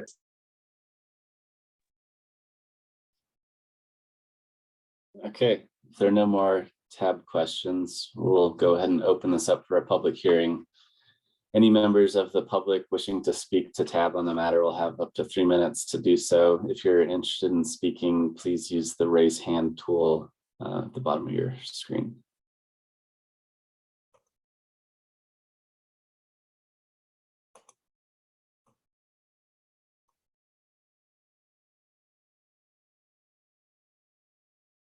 Looks like only Tila has her hand up, so maybe no one interested in speaking for the public hearing. Oh, there's Lynn. Welcome back, Lynn. You'll have 3 minutes to speak, and I'll turn to Veronica for assistance. All right. Lynn, you should be able to speak now. Sorry for leaving you waiting, but I try to be considerate like I am at CU classes or colloquia that I'm following, and let the students ask questions first. And I like to be the last to, I like to have the last word So that's why I wait. But as far as the stratified parking, I think it's a good idea, but it seems like there's a lot of structured parking that apparently isn't being used or is maybe being misused. I agree with Tila that I don't think the cost is high enough. I remember hearing years ago there was like a lot, people were having to pay a lot, but apparently it's not enough for them to come from out of town. I think the bottom line on parking and the whole issue in Boulder is we need to probably take the caged garages and repurpose them for housing. And although I have a lot of resistance to creating more housing because that drives demand, and then you have, that drives demand for services, and then you have more low income people trying to get into town to service the high end. But I think what needs to be done is long overdue is electric shuttles or on-demand van shuttles with social mobilization. You can pretty quickly get electric vehicles around town in large numbers or small numbers. As far as the trails, you don't want everybody getting there at the same time with a bus or something. But if you have on-demand vans, people can get up there when they need to, and then the parking is not so necessary. But all over, it seems like that would need to be a trend for the future, is to have remote parking for people that want to come into town that don't live here, and then shuttle them in little or bigger vans, depending upon how the type of demand that comes up. The 311 CU South is going to drive this situation worse and worse and worse. And so you're kind of just picking at the edges when really a major kind of reform needs to happen in how people get moved around.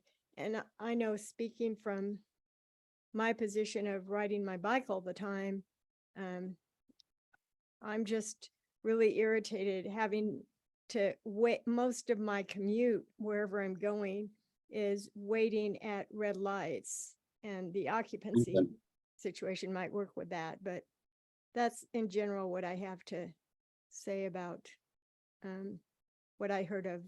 Thanks for sharing your ideas, Saitlin. Anyone else interested in speaking at the public hearing? If not, we'll go ahead and close that and start to wade through these topics.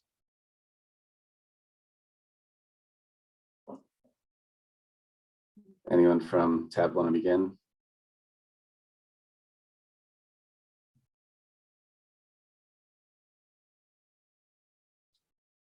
Becky? Yeah, I guess I'm not sure if we have to go in any particular order, but regarding the whether to continue on the East Aurora NPP, right? Because that's one of the questions here.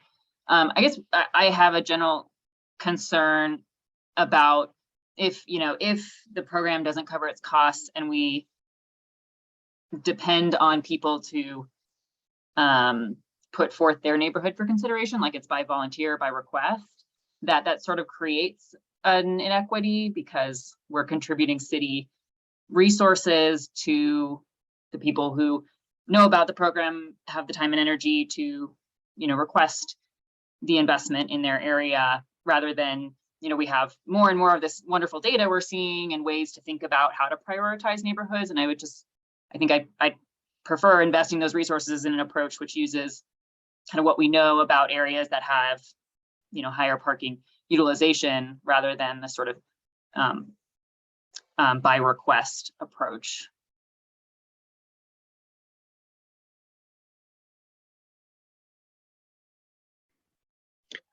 Would folks like feedback from us on these comments? But I know that we've kind of okay. So that's a really great question. Sam and I actually have talked about this. So there are other neighborhoods that are meeting some of our KPIs, but they don't have petitions yet.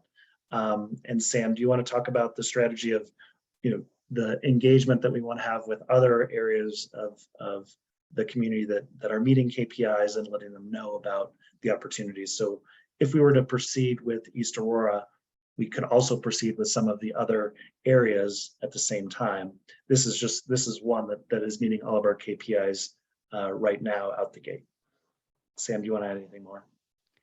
No, I think you covered it. We did take into consideration all of the KPIs for this neighborhood, and we know that those residents have been waiting a couple of years for a response, and so that's why we kind of have looked at it with sharper eyes. But we do have a lot of other areas that we discovered that we'd like to look closer at and see where we need to change or suggest that some boundaries change. And so that's the next step for RAMP, is to dig a little bit deeper, widen the scope in the areas where we saw, oh, there is something happening here that we want to take a closer look at, and then suggest some changes based on that, so that we can kind of optimize the program for where it's needed and maybe not where it's not needed. I might also add that a lot of the work of our enforcement team is complaint-based, and we do get a lot of complaints in this area and others. And so that's been our strategy, as we haven't been expanding new NPPs. Just because we don't have an MPP program out there where we're collecting money from residents for permits, does not mean that we aren't spending staff resources going to these high complaint locations to try to mitigate some of the challenges that they're experiencing with bad behavior, where a management strategy could help us to change that dynamic. Yeah, thanks. And I can understand that sort of resource, requirement that goes in, and why trying to manage it might be more effective. I do think like the complaint-based enforcement is also problematic in some ways. I know I lived in an apartment complex. We had cars parked in the street, which are probably mostly residents of the apartment complex. But there was like a broken down car that was there for months and never got moved. At least 3 months. And I didn't know you could ask for those things to be addressed when I moved in there. But I parked in a nearby neighborhood while I was living at that complex, because the parking in front of my building was full. And like, I got ticketed very quickly to the extent that I told the city that I don't think this is valid because I don't think I broke any rules, and they rescinded the ticket. So I see, kind of issues there too, just in general with some of these sort of like, I guess I don't know it was complaint based. I just kind of assumed because there wasn't like validation of the enforcement decision. So, I just have a lot of concerns about processes that are complaint or volunteer based. So I realize, you also want to be responsive to community members. So it can be a hard balance. Thanks, Becky. Looks like Ryan has requested that the questions slide be shared again if possible. Or the Sorry chat. about that. I just can't find them. Whatever. No, you- yeah. Sorry And about then in that. the meantime, Sheila, do you want to go ahead? Sure. Yeah, thank you. I was going to raise that with Ryan had put that up because I didn't see those questions in the memo. So I wasn't really kind of reading the memo and looking at this information with those questions in mind. It would be a little helpful to have that. So while we've been talking, I've been looking back through the red line version of the city manager's rules that you sent me last month. Thank you so much. I'm still not quite sure what the key performance indicators are that you're talking about, unless they are the kinds of things like, no more than 60%, or it has to be parked up more than 60% occupied, and at least 25% of those are determined to belong to registered owners who reside outside the study area. Those are the KPIs you're talking about? Yeah, we're looking at parking occupancy. We're looking at resident versus visitor occupancy. We're looking at the land use to see whether, how it's zoned. So those are some of the key performance indicators that we're looking at for RAMP specifically.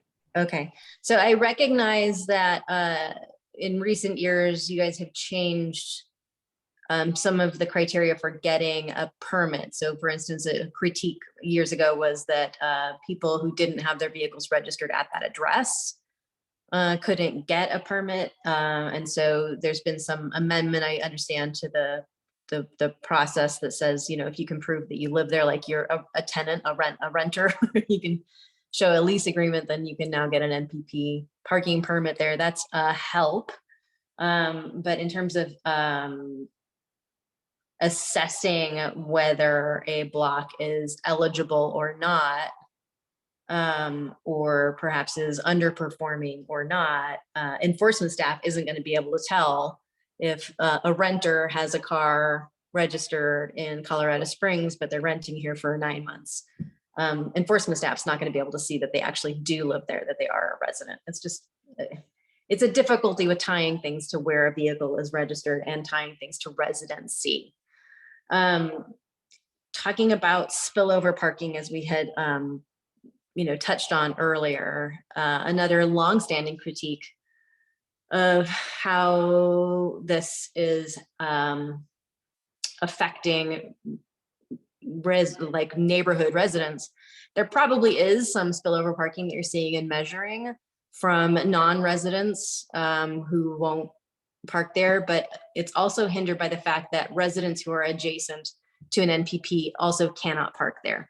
And so there is no way for people who live across the street or across an intersection from where an NPP ends to relieve themselves of that congestion by, say, paying a whole $30 a year to be able to park across the street if they need to or want to. And that seems to be like a legitimate thing that people might want to do if they're experiencing pressures from spillover parking, but it's far less egregious than having this like yes or no, 3 hours or not, if you live here or don't, kind of up or down binary about who's allowed to park on a particular block face. And so that's been something that different members of TAB, me included, have been encouraging community vitality to look into and to permit.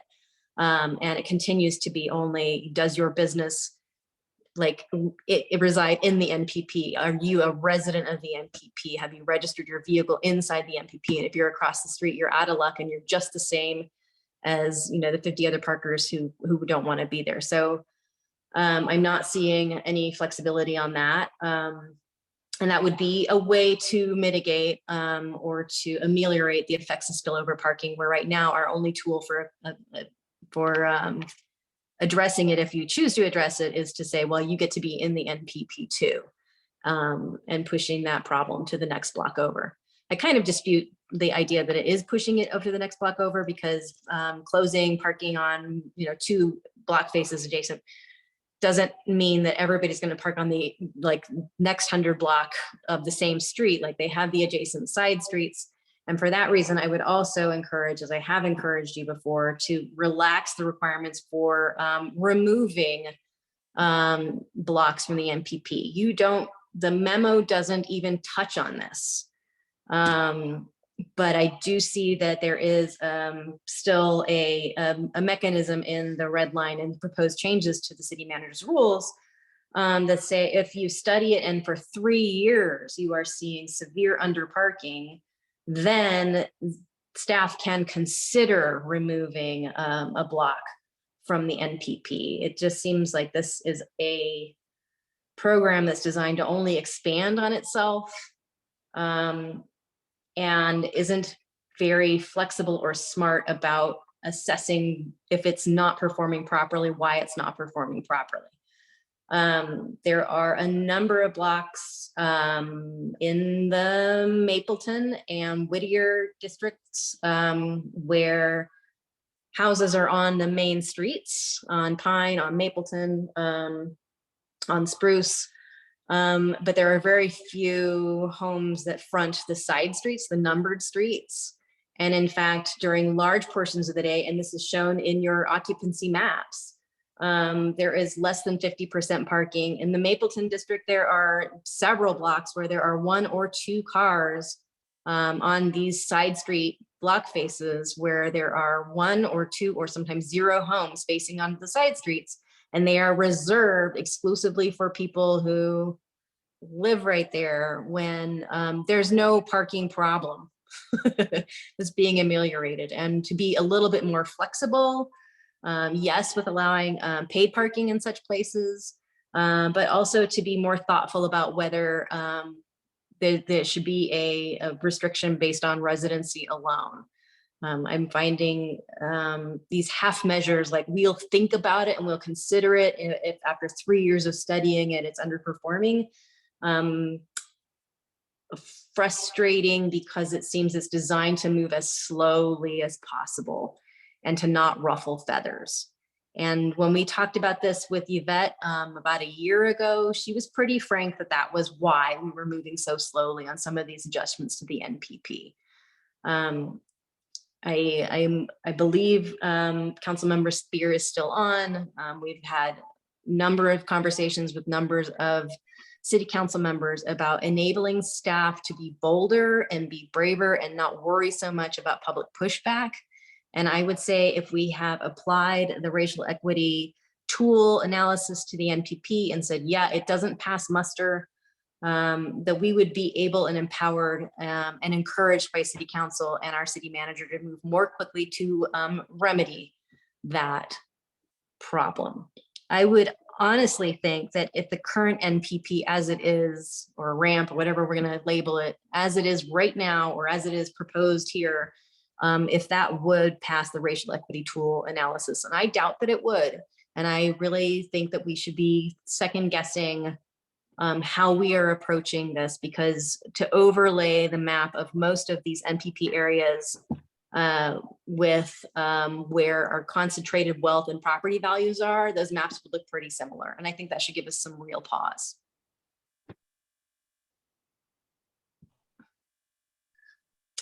I think that's all I have at the moment. Oh, my one other comment is that I don't see in the city manager's rules, but I haven't read them carefully recently. But I know that right now the restriction is you can't park for more than one time a day in a colored zone. You can park in a red for 20 minutes, and you can park in green for 20 minutes, but you can't park red twice for 20 minutes.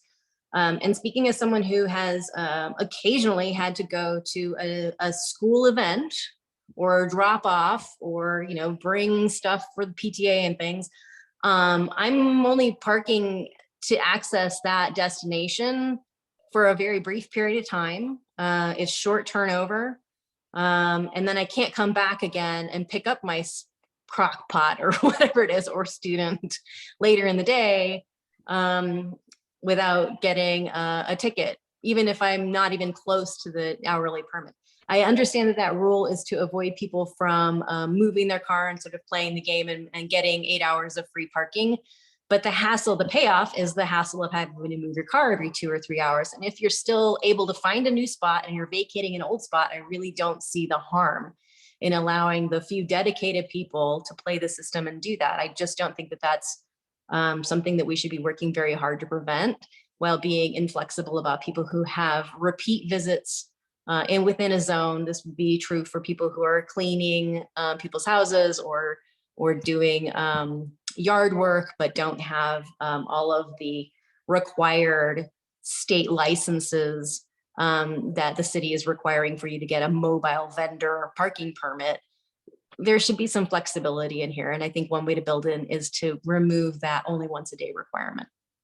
That's all I have. Thank you.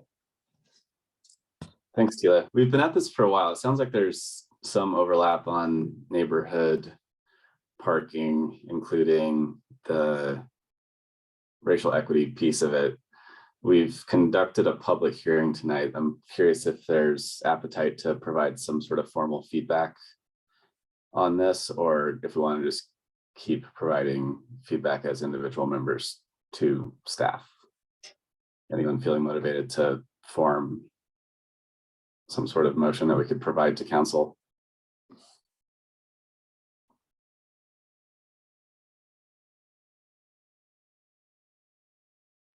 Not seeing any. Sorry, Alex, I'm sure I should know this because I was chair for 2 years, but would doing a motion, that's not necessarily an action by tab, right? We're not precluded from doing that. Oh, we have a public hearing anyway, so never mind. Yeah, it seems like with cost recovery, racial equity, there's something forming, and we could talk about it a lot more, or we could try to send Nicole and her colleagues with something pretty concrete with some next steps for that we would advise. I guess I would want to turn your question back to staff and to Chris. Like, is this a point at which is it the point of no return on some of these recommended changes in the city managers proposed rule change? I presume there's still time to talk about the trail access management work group, but is there a part of this where the ship has already sailed? I would say, I mean, we're here tonight to gather tab feedback and your advice on our implementation of policy decisions that we explored with you all and council last year. So Sam has been working really hard to follow through on all of those commitments from last year. We're still it's still in development. So I'd say that Sam's probably gotten some really good feedback on some of the nuances of the existing approach to neighborhood access management that she can make sure. And we've got a long list as well. We do get a number of there are a lot of nuances with the program that impact individuals, and Sam has a running list of things like that we want to not lose track of. That also includes these petitions that folks are under the impression. We told them we're pausing, but we've been working on it. We're going to wait till we're in position to have better data. We now have that better data. There are some very passionate folks in the East Aurora area that are hoping that we can move forward on, as an example, on some better management of parking in their neighborhood. If it is the advice of this board that we not be pursuing any expansions to the NPP or any residential access management, then that is, we will take that on as advisement. We'll communicate that to council when we go to them on November 3rd, that whatever that motion is, if that's what you want to form, related to expansions of the MPP, dissolutions of the MPP, or whatever that is, we will certainly share that with council as we go to them with our work and our follow-up on all the decisions that were made last year.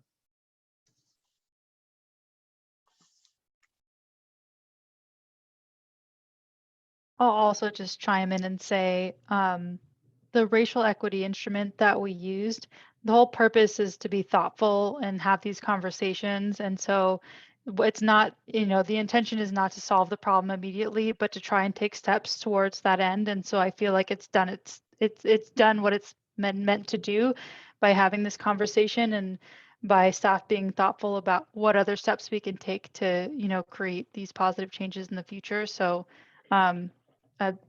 that's just my 2 cents.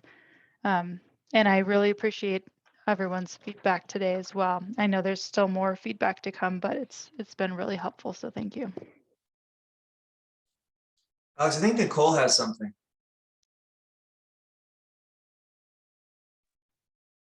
Yeah, if it feels appropriate, I was just going to kind of echo what Sam just said about my understanding of the racial equity tool, that various departments are still in the process of being trained in how to use it, but that really it's not so much about getting to a metric that can help us guide our decisions, but rather making sure that we're thinking about some of the consequences for racial equity, different groups that we've engaged with, and that sort of thing. And I just sort of dancing around the edges of some of the questions I've been listening to, for me is the question of where community vitality is in just kind of integrating racial equity work into its overall goals. I think that may sort of help because the departments are just at different places.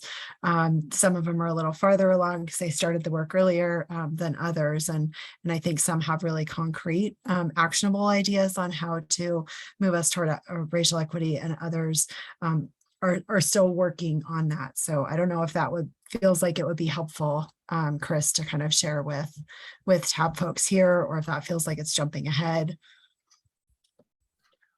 I'd say that Sam has done a great job of integrating the tool and the racial equity work into the AMPS implementation. The challenging thing is, community vitality has a number of divisions. I'd say that our arts and culture work group has been working on racial equity and incorporating racial equity into their work for quite some time now. Where in parking and access, it's a bit more abstract, but we are working to incorporate, and as Sam has demonstrated, making sure that we're being thoughtful about these policy decisions and how we're proceeding with implementation of trying to follow through on all the things we said we're going to do and inserting the racial equity tool into that.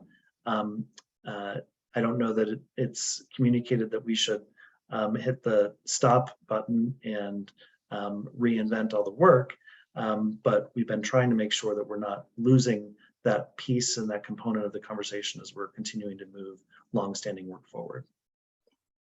Yeah, thanks, Chris. And that just brings up another point I think is worth highlighting, that you all are always having to operate over different councils, different priorities.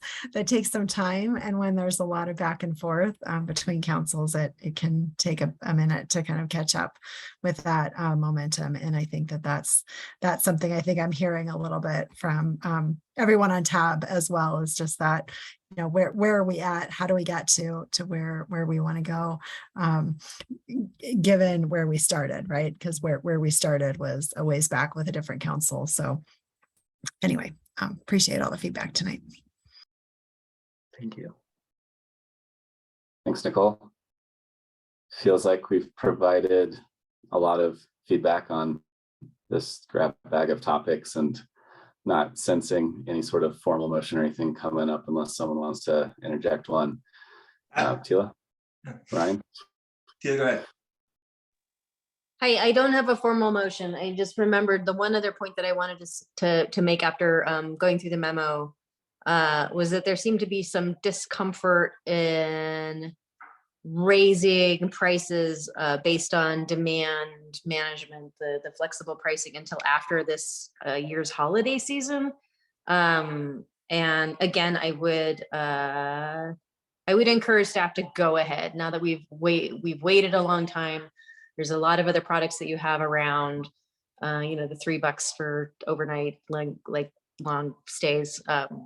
There's a lot of things that are helping people out, and I think that I don't want to have people experience whiplash now that they're getting past COVID and coming back downtown and getting used to the way things were, and then we try to change things up. It might actually be better to change things up now that we have data, rationale, some good reason to support some of these price changes and to encourage new behavior that we want to see, i.e.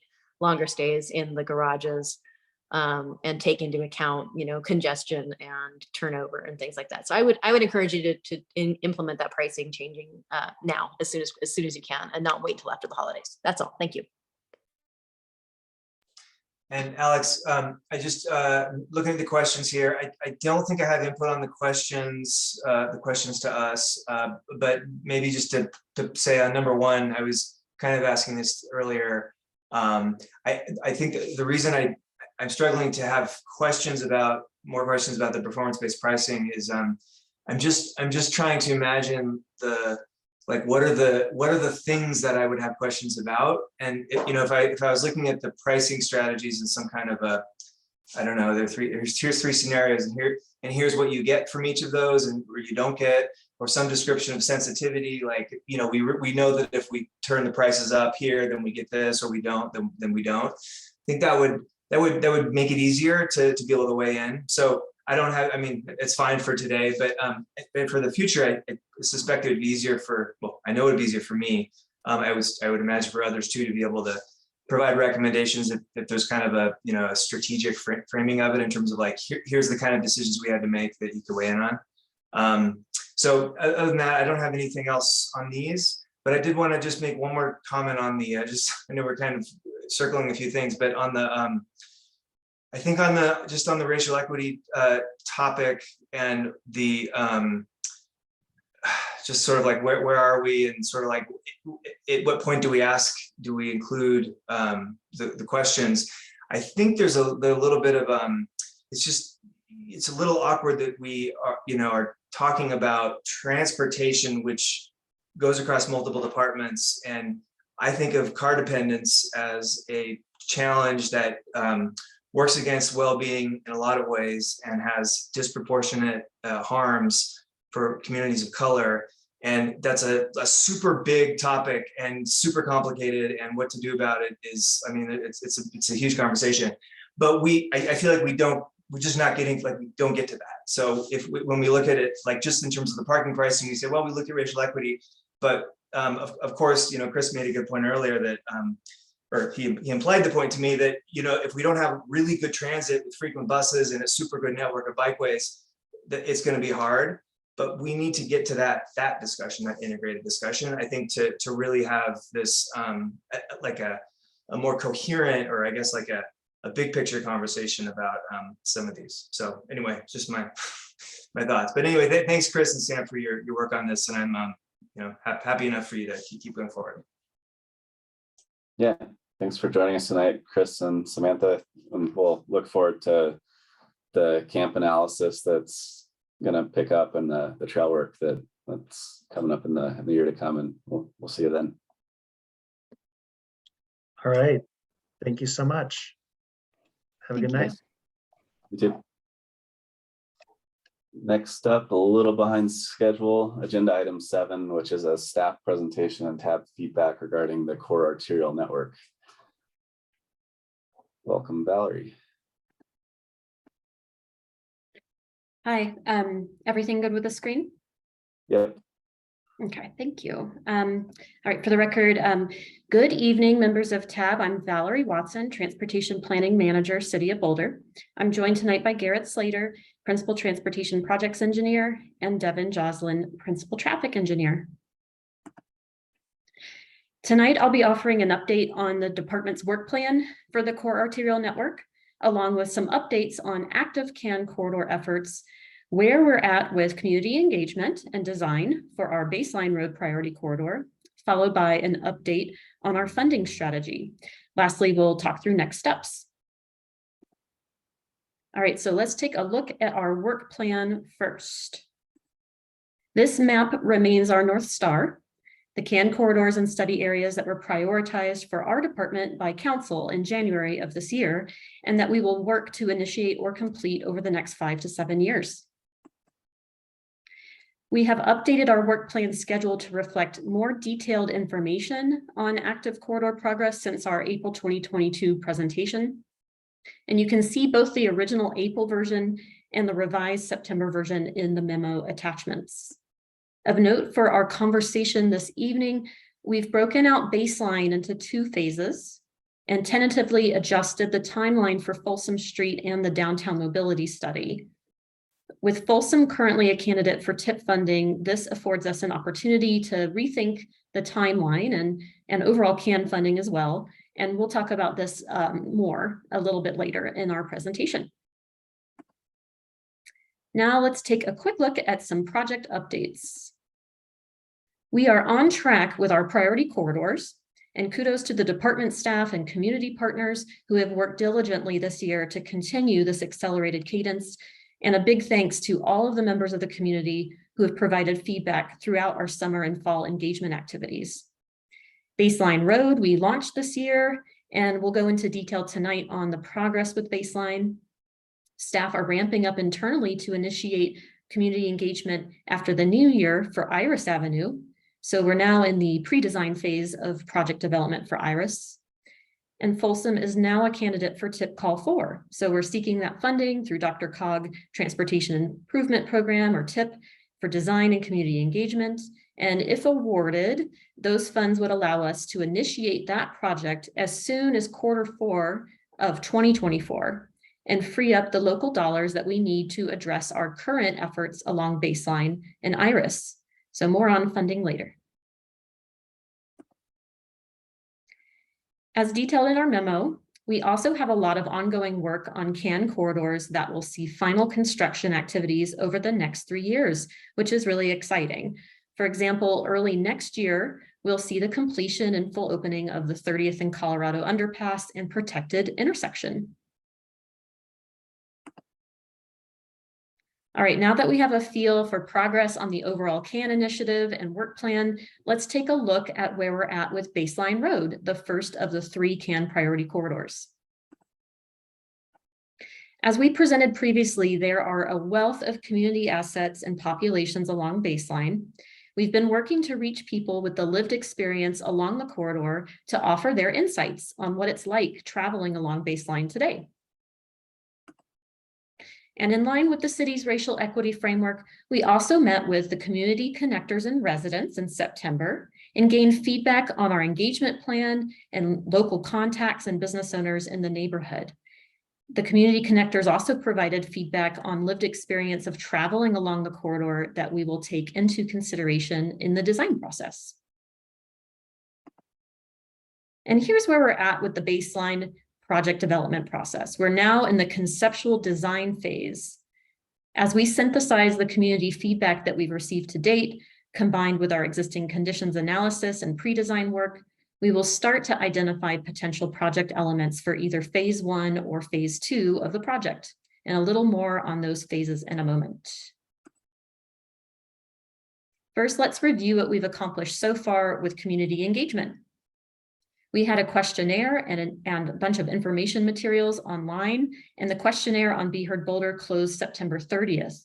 We're reviewing over 400 responses to that. We also hosted our own events and tabled at other events in the neighborhood where folks could fill out paper versions of the questionnaire or mark up maps to document their experiences traveling along the corridor. In August, we held a transportation safety fair for children and adults, partnering with Boulder Community Health to distribute free bike helmets and lights, along with nurses who help families with helmet fittings. And there was music, ice cream, face painting, and balloons as well. Community Cycles joined us with a table. We were able to capture feedback at that event.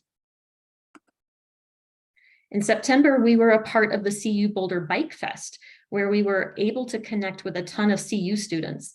We also held community walking and bicycling tours, inviting some of our community partners at Boulder Walks, Community Cycles, and Center for People with Disabilities to co-host.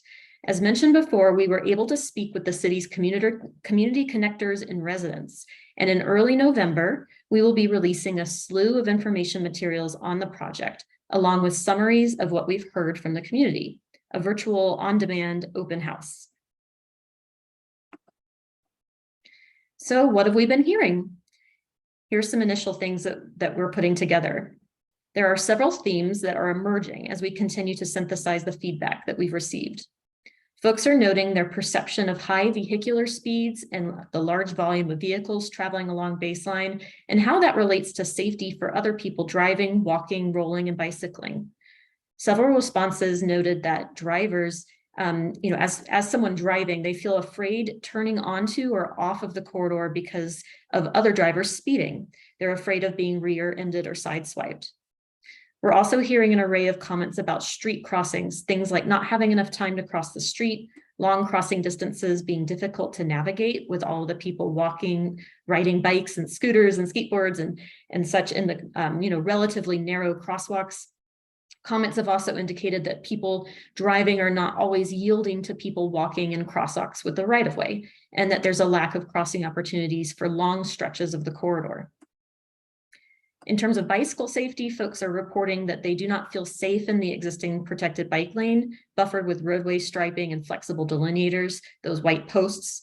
They're instead riding on the sidewalk or taking circuitous routes through the neighborhood to avoid Baseline. We've also heard comments about the game of leapfrog while bicycling that happens when buses are passing and then pull over to the curb for passengers. Community members have also highlighted that it's difficult to get to destinations along Baseline and difficult to connect to surrounding infrastructure.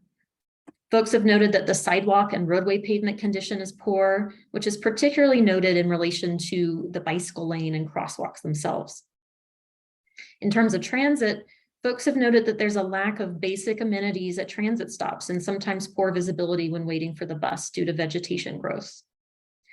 In general, many responses noted the roadway noise and lack of comfort walking along the corridor and waiting for the bus, which is an indication that vehicular speeds are contributing to an inhospitable environment. We were joined by John Simmerman from Active Towns, a prolific ethnographer of people across the country at our Transportation Safety Fair. And here are some vignettes that he put together of what he captured. Hi there, I'm Nathan Pope with the City of Boulder, and we're out here at the Back to School Baseline Transportation Safety Fair. We got bike lights, we got maps. We're asking folks how they got here today and if they need any lights or anything else for their bike journeys. We also are kicking off a project where we're looking at improving safety along Baseline Road. So whether you're walking, biking, driving, or taking the bus, we want to hear from folks and really looking to improve safety for everybody on Baseline Road. No there.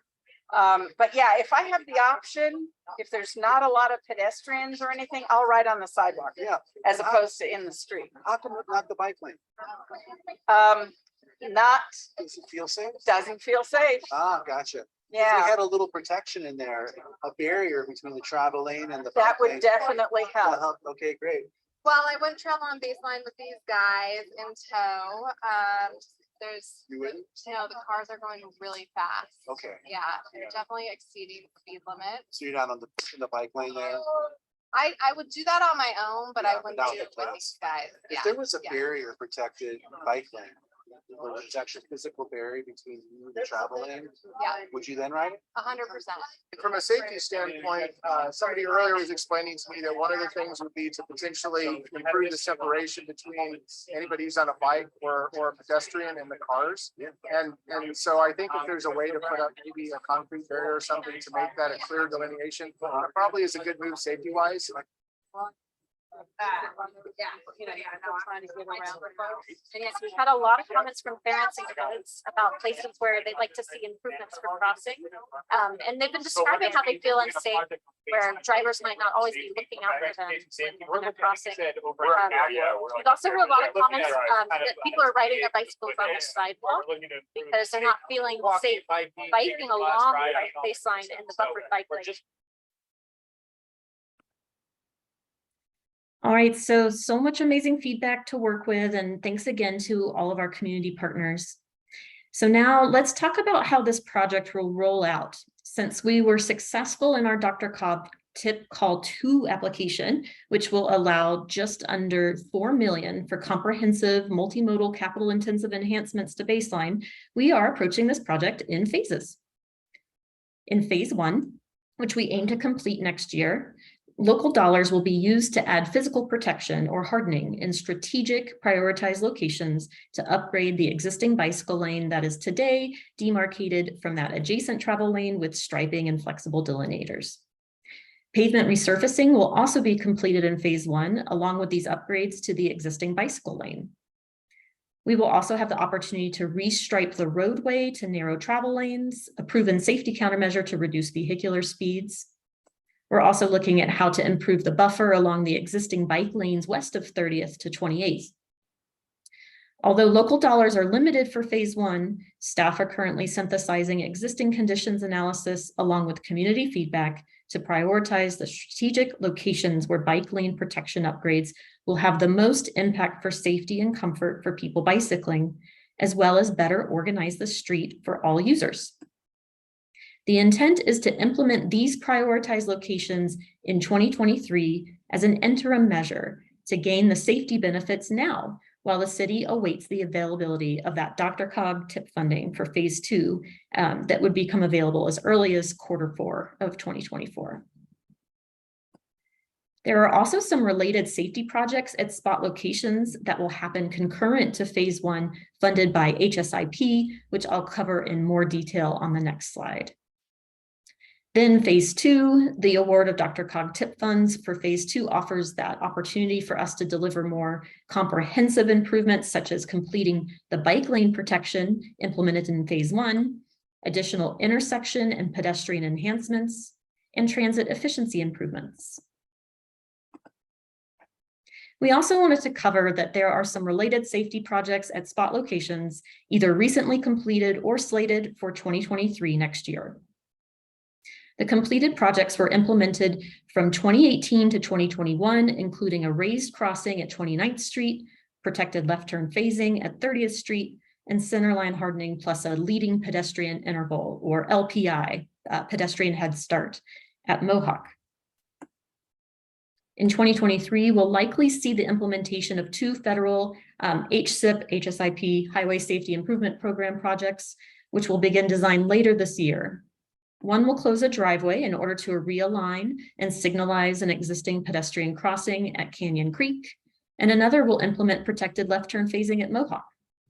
Needless to say, this corridor has already been on our radar for our transportation operations engineers, and these related projects will complement the bike lane protection upgrades and other improvements that are currently in design for phase 1. Okay, now let's take a look at funding and how that relates back to our updated work plan schedule. As you remember from April, we repurposed funding from local streets specifically for our 3 priority corridors. And as we have advanced further in the design process for baseline, we have now started to assign funds for specific priority corridor efforts. In general, the approach for the CAN funding strategy is to use local funds for design and community engagement. We will generally seek external grant funds for construction. Where we can, we will use our repurposed local budget for some initial installation of prioritized design elements, such as the upgrades to bike lane protection in phase 1 of baseline that we just talked about. This will likely be the approach for IRIS as well, but additional grant funds or local dollars may be required for the Iris Avenue initial construction budget once project design is initiated and those corridor needs and feasibility considerations are explored in greater detail. Pending the results of the DRCOG TIP Call 4 application to be submitted in January for the Folsom Street Design and Community Engagement, staff are considering how to initiate design on this corridor in the event that this application is not successful. In that case, staff would consider requesting funds in the 2024 departmental budget or seek future grant funding opportunities. So we've really focused a majority of our grant efforts this year in response to the CAN. Most, if not all, of our grant pursuits relate directly to CAN corridors. For example, the cycles of DRCOG TIP are focusing on key connections in the CAN, such as 30th, Colorado, and Folsom. Considering the projects that have been recently implemented or are already in final design, we've made tremendous progress on securing the future of these efforts. And we've secured over $6 million in grant funding for the CAN so far this year in 2022. And we're hopeful that our applications for our remaining corridor segments are successful as well. Other external grant opportunities on the horizon could offer additional funding for remaining CAN corridors, such as the Federal Safe Streets for All, CDOT's Transportation Alternatives Program, or TAP, Revitalizing Main Streets, Safe Routes to School, and the Federal Highway Safety Improvement Program, HSIP, grant funding opportunities. And we'll continue to look for moments where we can integrate CAN work with our ongoing programs, such as pavement management and Vision Zero. So as we mentioned earlier, if our TIP Call 4 application is successful for Folsom, we will see that funding become available to start that effort up in Q4 of 2024 as soon as that time, which pushes this corridor a little further out on our work plan schedule. For consideration tonight, we'd like to hear TAB feedback on the idea that we discussed in the memo to advance the downtown mobility study a little sooner. It was previously slated to start in 2024 to sync up with other city planning efforts around downtown, but we could get a head start on this toward the end of next year if our schedule on Folsom is relaxed. While we do not have funding secured for the downtown mobility study just yet, that is something that we can look into once we have a better sense of timing. So we would need to request local funds for that study in 2023 or 2024. All right, now let's talk about the overall immediate next steps for the CAN initiative. We will be continuing work on baseline, gearing up for IRIS, and assembling our TIP Call 3 and Call 4 applications. And in November, we look forward to visiting council for a study session on the CAN. The TIP Call 4 abstracts are currently due for October 20th. That's the call that Folsom is in, and they will be discussed at the November 14th TAC Forum meeting. So again, we're interested in hearing feedback on the updated work plan this evening to inform our conversation with council in November. And with that, we're available to take your questions. Thank you, Valerie. It's overwhelming how much is going on right now. I'm not used to that. And I say things have never felt less siloed. Like everyone's coordinating in a way that it's really cool to see, and there will definitely be some efficiencies that come of that. Anyone have any feedback, Tila, on, looks like we're being asked on work plan and funding strategy, and then the just overall progress. Thanks, Alex. Thank you, Valerie. I learned so much reading this part of the memo. It was great. I love the transparency. I love the chart at the end where I can see where things we're planning. Do you have any more detail about what the protected bike lane improvements in phase 1 on baseline are going to look like? Are we talking cement? Are we talking cast in place stuff? Are we talking better flexible bollards, or you don't want to say yet? Thanks for that question, Tila. That is exactly what we're looking into right now as we move from pre-design into conceptual design. And we're, taking it to heart all of that community feedback that I mentioned earlier tonight. I think we are moving away from the white flexible delineators as the, primary treatment for our bike lane protection on this corridor. As I mentioned, we have limited dollars, right? So we may need to prioritize where we can implement that upgraded protective element in phase 1. So it may end up being that there are locations that will still use the white delineators, the white posts, as kind of an interim measure until we are able to start work on our phase 2 project, where we can really truly complete the full length of the corridor. So in phase 1, you may see a combination of more hardened materials. We're still working through what those exact materials will be. We're thinking about different feasibility considerations, the floodplain that's there along the corridor. We're thinking about maintenance considerations, a lot of factors. So it will be something more physically protective, such as a curb or concrete element that we would like to implement in strategic locations for phase 1. So in those locations, we are looking at our community feedback to help us inform where that might, be best applied, plus our design judgment. Okay, good hedge. That's really encouraging. I know that as part of Alex's tinkering with the design here, that he's been advocating some floating bus islands where the bike lane goes behind them. And so I guess one thing I'm wondering is that something we think we're going to test out as, to feel out as part of phase 1? Is that something that staff is not going to pursue, or is that something we think we might pursue in phase 2? At this time, looking at the available budget and then the timeline for the resurfacing that we'd like to meet up with next year for implementation of phase 1, things like reorganizing the street, things like floating bus islands would definitely fall more into the category of phase 2 elements. Okay. I'm always seeking to try to not undo good work that you do. So that's the basis of my question. Like, was there a way to try out the geometry, even if we couldn't get things as solid infrastructure wise as we might like to? So it sounds like there's not too much appetite for that unless we have full funding. Is that fair? Yeah, I think that type of design element is a more capital intensive endeavor, not something you can necessarily test out in a kind of interim phase like phase 1. Certainly not in a 40-mile-an-hour 4-lane highway. Okay.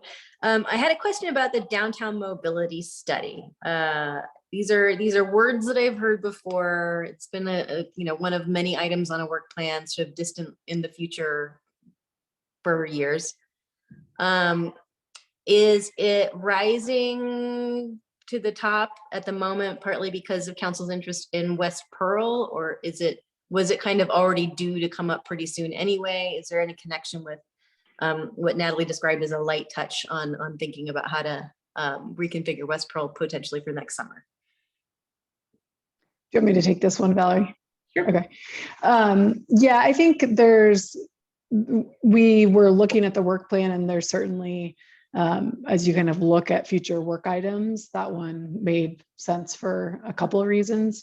And also, given just the conversation and focus around downtown, I mean, aside from West Pearl, there's a lot that will be kind of on the community's radar as far as improvements to downtown, and looking at like the civic area and some of the projects that PNDS has.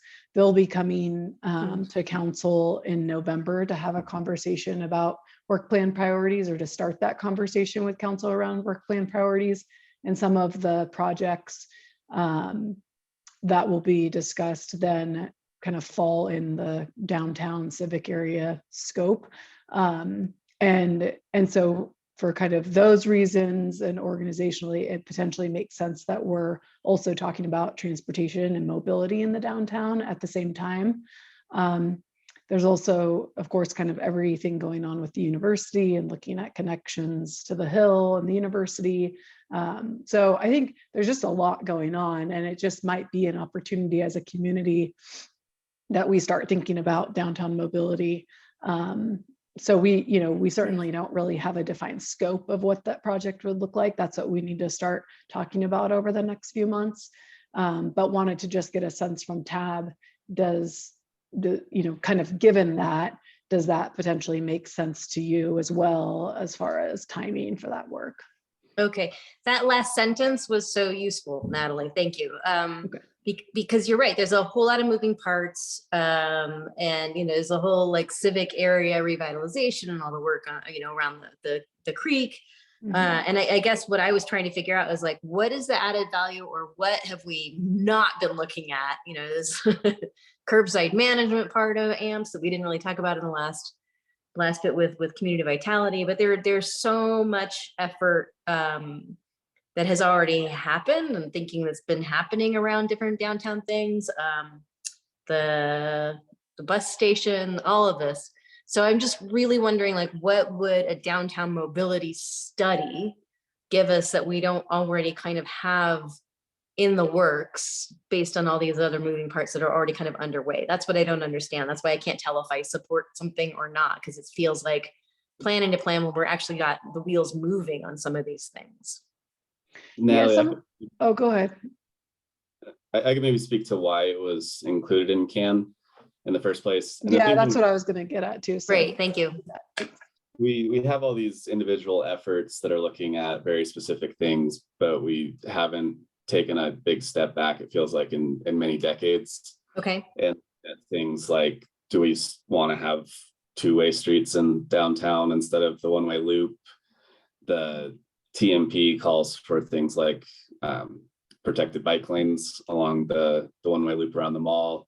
That would have huge impacts on access to business, parking.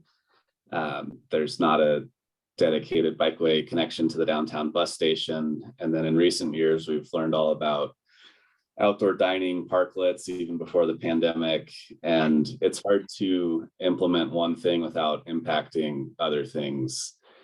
And without taking a big step back, having probably more of a goal-oriented process than an outcome-specific process, I think we'll be able to figure out how to make all of these things work together. Like 13th Street alone is so complex with how do you connect people from the Hill to downtown?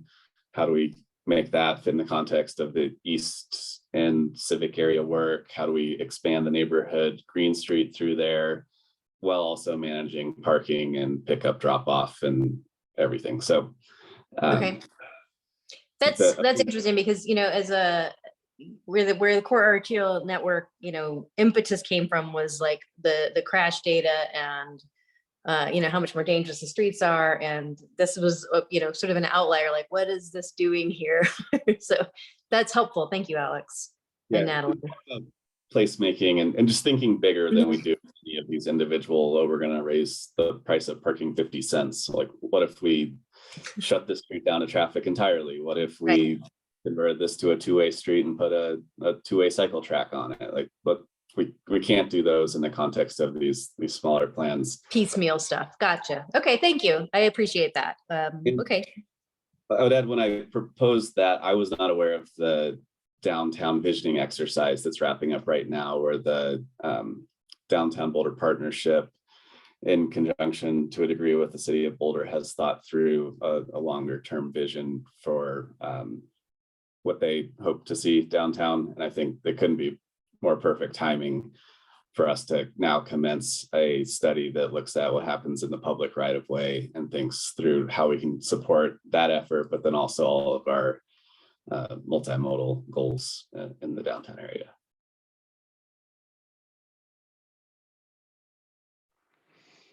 Trini?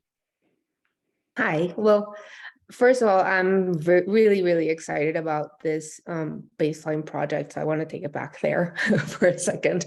And I, as a person that uses that road as a commuter, as a cyclist, as a driver, I really believe that, and I think it's the perfect time to, you know, for you guys to get this input.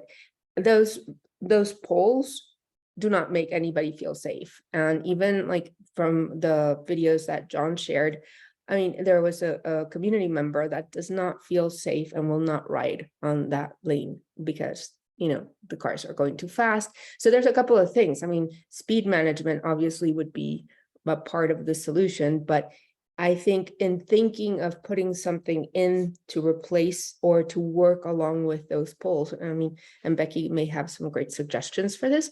I mean, we have to think about something that will give that sense of security for the riders. I mean, I do not feel safe. And a lot of, for example, my child, we're on the other side of Broadway. So he would have to ride, like you said, all these intricate ways, so he would avoid baseline. There is absolutely no way on earth that I would let him ride on baseline. And I think that's the thing that we have to kind of avoid. We have to get people where they're very comfortable and happy and say, yeah, my child can go down baseline and there's no issue. So that's my 2 cents. But so, and long term, just to think of something more permanent instead of investing on something that's just might be there for a little while until phase 2 comes along. I don't know. I think it's worth thinking about. Thanks, Trini. Hopefully with the $4 million budget, we can do something more than plastic. Yeah. Any other feedback from Tab? Becky? Becky, go. Go ahead. I don't have a lot to add, just that, yeah, I'm very enthusiastic about everything discussed here, and I really appreciate all the integration of the resources to focus, you know, on these projects. So just, you know, so thoughtful and comprehensive. Just, yeah, really, I'm really excited for it. And I support the suggestion to move the downtown mobility study earlier for a lot of the reasons that Alex mentioned. Thanks, Becky. Yeah, I also just wanted to congratulate Natalie and Valerie on getting so much accomplished on such an important project in not a lot of time. This is really exciting, and it's just a foundation that has got a lot to expand from. So anyway, I'm grateful for you all working on this, and I know there's a whole department behind it, and I think it's really exciting. that was going to be the end, but I wanted to also plus one on what Trini said about just I'm imagining kids on it, and I'm sure Valerie, you and the team are looking at this kind of a consideration, but to the extent that nearby residents have an important voice. I think there's also the category of folks who maybe don't live nearby there, but are small or feel particularly vulnerable, and they might need to go to school near the area or pass through, and that you would just give that a lot of weight. So anyway, you're thumbs upping me, and I'm saying like super basic things, but so anyway, plus one for the hardening that stuff as much as possible. Thank you. Thanks, Ryan. Hopefully we can see something that really works for ages 8 to 80, like our TMP strives for. How about 0? Well, right. Sorry, I'm taking stuff off the thing. But like 0 to 100 but anyway, sorry. I know we have to, that's something else. Next TMP update, we'll get a little more ambitious. My hope with CAN is that it's transformative infrastructure. And I think in recent years, we've seen how transformative e-bikes can be. And I think there's a big opportunity here for those to work together. And the city's in a unique position to coordinate efforts to get micromobility stationed up and down the CAN network in strategic locations, like where we have intersecting bicycle infrastructure or at transit stops. And so I'd hope especially with how successful B-Cycle has been with CU as a partner and how much their people utilize the network, that the city can proactively identify places to incorporate stations that are logical and can really get as many people as possible on e-bikes and open up all sorts of opportunities on our arterials that aren't there today.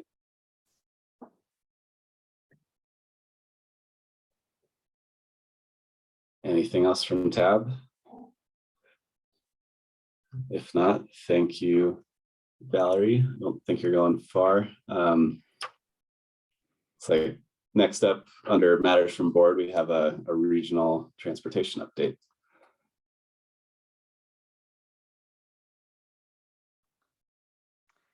Natalie, are you taking that, or is that also a Valerie presentation? So I think Valerie actually wrapped that into her CAN update.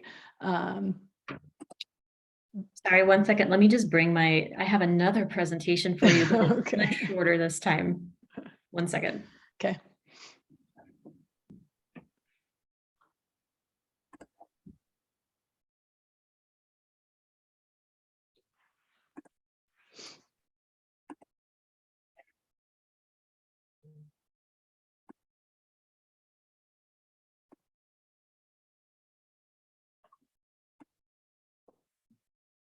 Okay.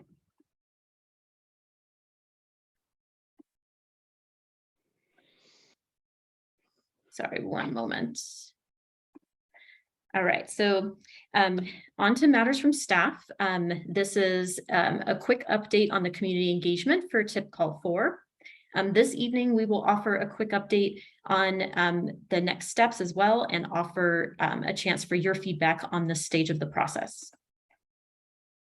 So let's dive in talking about Call 4 community engagement.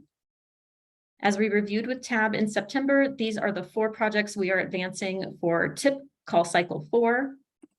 And these projects, if funded, will complete those key connections along the core arterial network and address regional connectivity, the focus of that call cycle. All right, so since our last meeting in September, staff have been assembling and producing the content that will be used in our community engagement.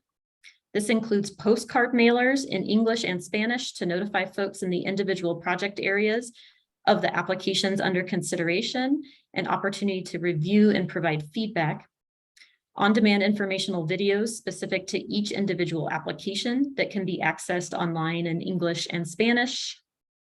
And scheduling office hours for focused conversations with staff if desired, another opportunity to provide feedback. Updates to our website to explain the process and be a home base for information, and a feedback form where members of the public can enter their comments for staff consideration. We will also issue a press release and city social media to direct further interest to our materials. And for call 2, the camera and Boulder Reporting Lab featured this as an opportunity for public engagement, which was really great. So hoping to see that again. As a reminder, we are seeking that high-level feedback from communities in the project area on these concepts under consideration for advancing as part of the TIP application process, and more robust community engagement for each individual project would commence if these applications are successfully funded as part of the overall project development process. The on-demand videos are intended to offer concise, easily digestible information about each application. And folks can watch one or all 4 at the time of their choosing. So as many of the videos as they're interested in English and Spanish. And this is the same approach as tip call 2, which we found to be very successful. The mailers themselves will also be in English and Spanish and sent to residential and commercial addresses in the project areas. And our website will be the home base for it all. Office hours will be available for those that are more comfortable interfacing with us on video or by phone to discuss the projects. All right, let's talk about next steps. At the moment, while we conduct our community engagement, staff are preparing abstracts for the DRCOG Technical Advisory Committee review, and this will offer additional feedback from that TAC on the application's competitiveness and technical aspects. In November, we'll be bringing tab updates on the design refinements that we discussed in September with you all that aim to reduce cost and address your feedback.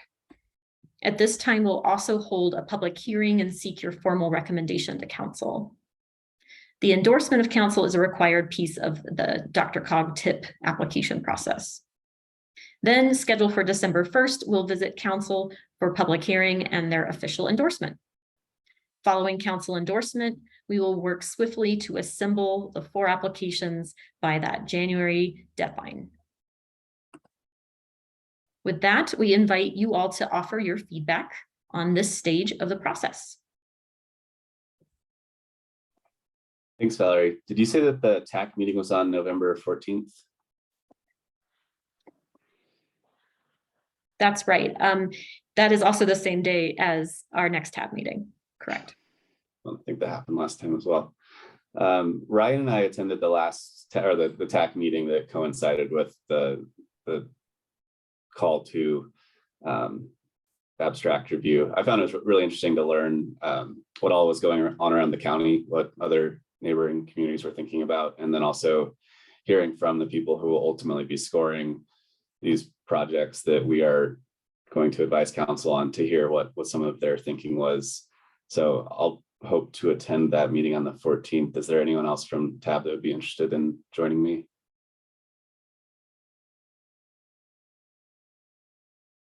Trini? Okay. I can keep an eye on the county's website and sending that info in advance of the meeting. I don't have anything else at this time. Look forward to seeing the revised projects next month. Any other questions or comments from TAB at this stage of the process?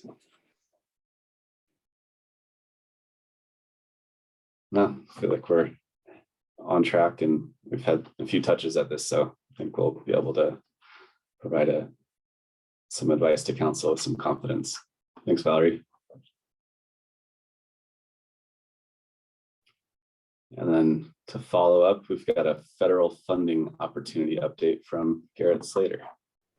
Hey, Alex, really quick, just before we jump into this one, I just wanted to, I meant to say this at the end of the CAN presentation, but just acknowledge, I know Ryan had kind of thanked me and Valerie, but really I just want to acknowledge all the work that our staff is doing. I mean, as I think you can tell from the presentation, it's a huge lift for our department and everyone is really, you know, kind of all hands on deck. And so I just want to acknowledge that work and really just lift up the staff, because really they're the ones doing all the work and I really want to lift them up and acknowledge them for that. So, you know, thank you for your support, and also, you know, want to make sure it goes to the right people. Thanks. Yeah, it feels like a bureaucracy stopped on a dime and pivoted and is as organized as ever. So it's been really impressive to see the all hands on deck approach to this. And I'd just like to add, I had the same thought as Natalie. I wanted to mention, I just so appreciate the coordination across our management team with Garrett Slater, Devin Joslin, Scott Select. It's just fantastic to be able to collaborate with them and kind of orchestrate our efforts across our teams. And really the presentation tonight is just a package of all that excellent work our staff is doing. It truly is an all hands on deck strike team happening in the department right now. And it is just my privilege to be able to present this information.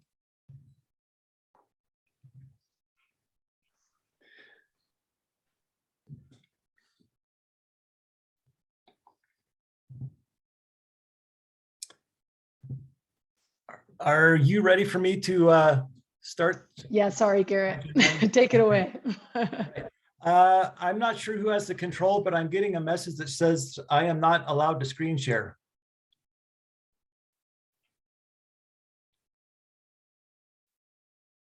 There we go. Try again. Okay.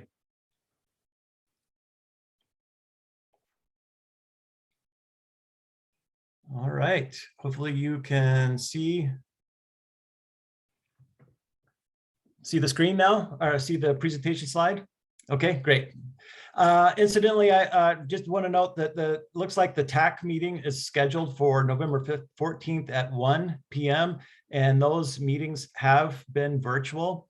I expect that the next one will also be virtual. So and once we have the meeting link, they typically make that available to folks a few days in advance. We'll be happy to share that with TAB.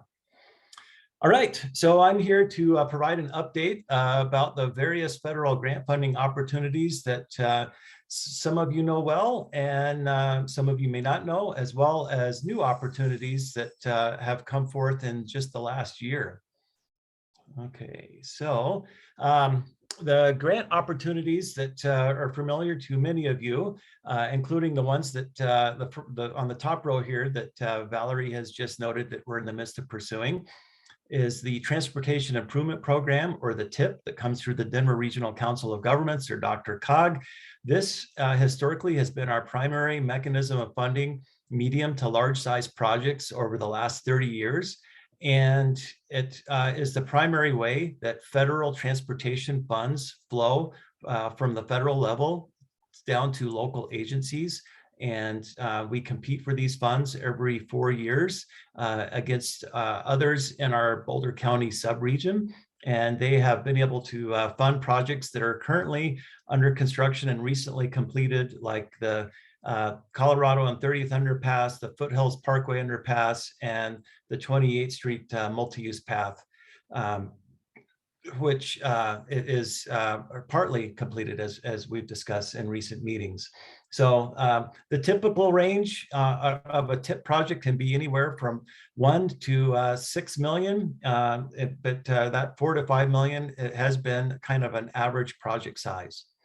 Another category comes through CDOT, the Colorado Department of Transportation, called Transportation Alternatives Program, and it provides funding for multimodal type projects.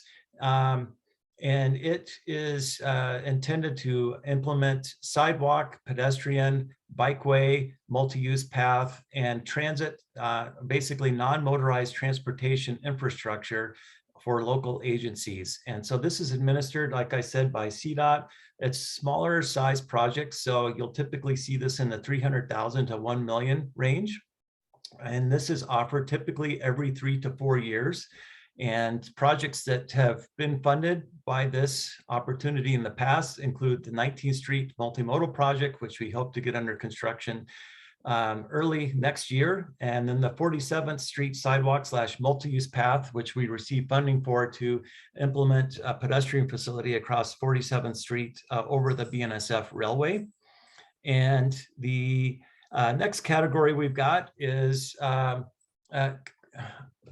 the Highway Safety Improvement Program, and it provides funding for mitigating locations with a high crash history. And so locations that we have experienced funding include Broadway and Raleigh, Colorado Regent. We've also got signalized intersection enhancements that are forthcoming at Broadway Baseline, Folsom Pine, and Baseline and Mohawk. And there will be future opportunities for us to pursue HSIP funding. And as we continue work on the Vision Zero Action Plan, we expect that we'll be able to find additional funding to provide mitigation for those areas outlined in the action plan. And so the funding level on HSIP, again, is at a smaller level, typically in the 300,000 up to a $1 million range. And we will certainly keep our eyes open for the next opportunity for that here in the next couple of years. And then finally, Safe Routes to School is funding that allows for us to implement enhancements, making for safer routes for schools, primarily elementary and middle schools. And recent projects that we've been able to implement include the Hanover Avenue multi-use path and the Lehigh corridor that was completed this year.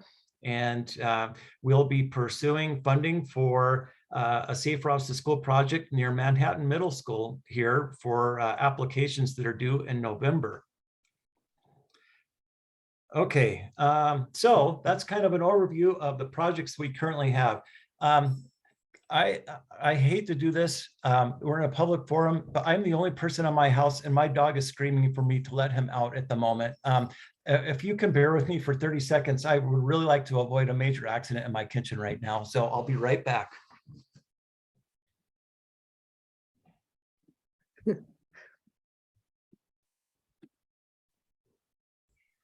Does someone want to hum the the Jeopardy song when they're writing down their answers? You know, I will actually talk about the work for a second, if that's okay. Something Garrett mentioned, and we didn't mention in our CAN presentation, is that Manhattan Middle School Safe Routes application is very much connected to our baseline corridor just east of there. So something that I wanted to mention we're coordinating on. I also wanted to note, I saw messages about an event happening this Wednesday to celebrate the Lehigh project finishing. And I don't know if a TAB member is able to attend that. I'm attending Tila. Okay, thank you. Excellent. Yeah. That's good. Yeah, it's part of the walk and roll event. Yeah, right. Yeah. Okay, great. I just wanted to make sure somebody from TAB was there. So that's great. You can go. Thank you. Yeah, I'll be there. Cool. All right. Nice job talking amongst yourselves. Thank you. Yeah, good job. Thanks for letting us do that. Okay, so as you're all aware, in the last year, there's been a significant amount of infrastructure funding made possible by the Biden administration for communities all across America. And there are a variety of programs by which this funding is being placed and made available into various categories, which you can see on this slide. And so there are a variety of these categories that are applicable to the type of work that we are engaged with in Boulder, and others that are not. And so I've put some boxes around the different categories that we'll be pursuing and keeping our eye on, and we'll do do a little bit of a dive into each of these areas now. So the first one is transit-oriented development. The next is Safe Streets for All. The next category is the Bridge Investment Program. Then we have the Reconnecting Communities Pilot Program. And then finally, Strengthening Mobility and Revolutionizing Transportation Grant. I wonder how long and hard a group of interns worked to come up with the SMART acronym for that particular category. Oh. All right, so the first category of transit-oriented development. This is a grant opportunity to make planning funding possible for communities interested in providing multimodal connectivity and accessibility to transit hubs and transit multimodal areas. And I think the example of how funding in this category would be applicable to Boulder would be the type of work that's taken place in the Boulder Junction. So if we were to say, look at expanding Boulder Junction into phase 2, and I think we are, this would be a potential source of funding. And again, this is for planning only, not for actual construction or infrastructure implementation, but for planning. And as you can see, there's been funding identified at approximately $13 to $14 million per year from 22 out to 2026.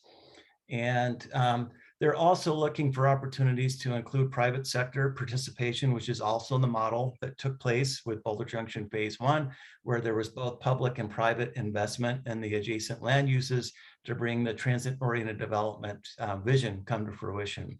So we are working with our partners in the Planning and Development Services Department who are engaged with initiating the Boulder Junction Phase 2, where there may be opportunities for pursuing funding in this category of federal grant projects. The next category is Safe Streets for All. This one has been getting a lot of attention in the Vision Zero communities. And the purpose of this is to provide funding for the Vision Zero projects, which we know is the goal is preventing death and serious injuries on our streets and communities. This has been funded at $1 billion annually from 2022 to 2026. And there are two categories of projects. There's action plans and implementation grants. So in order to pursue an implementation grant, you have to have a certified Vision Zero action plan by September 15th of 2022.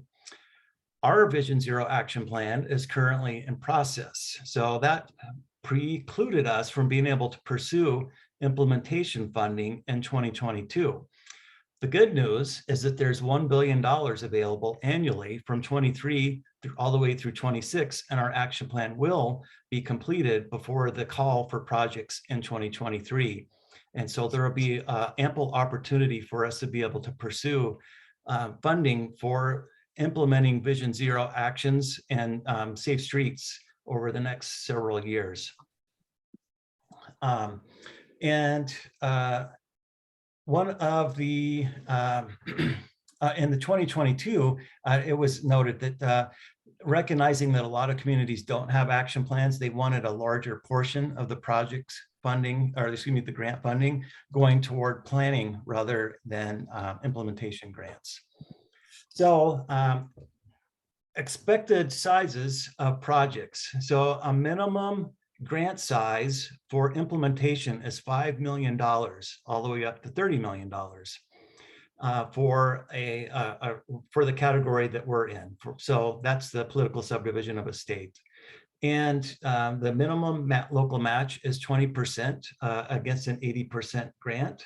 And no more than 15% of the funds can be awarded to projects in a single state in a given year, which I wouldn't expect to be a problem. I don't see that Colorado is likely to get $150 million year after year after year. So we did actually explore working on pursuing an implementation or a grant for doing some of the treatments that we know that we have some work to be done on.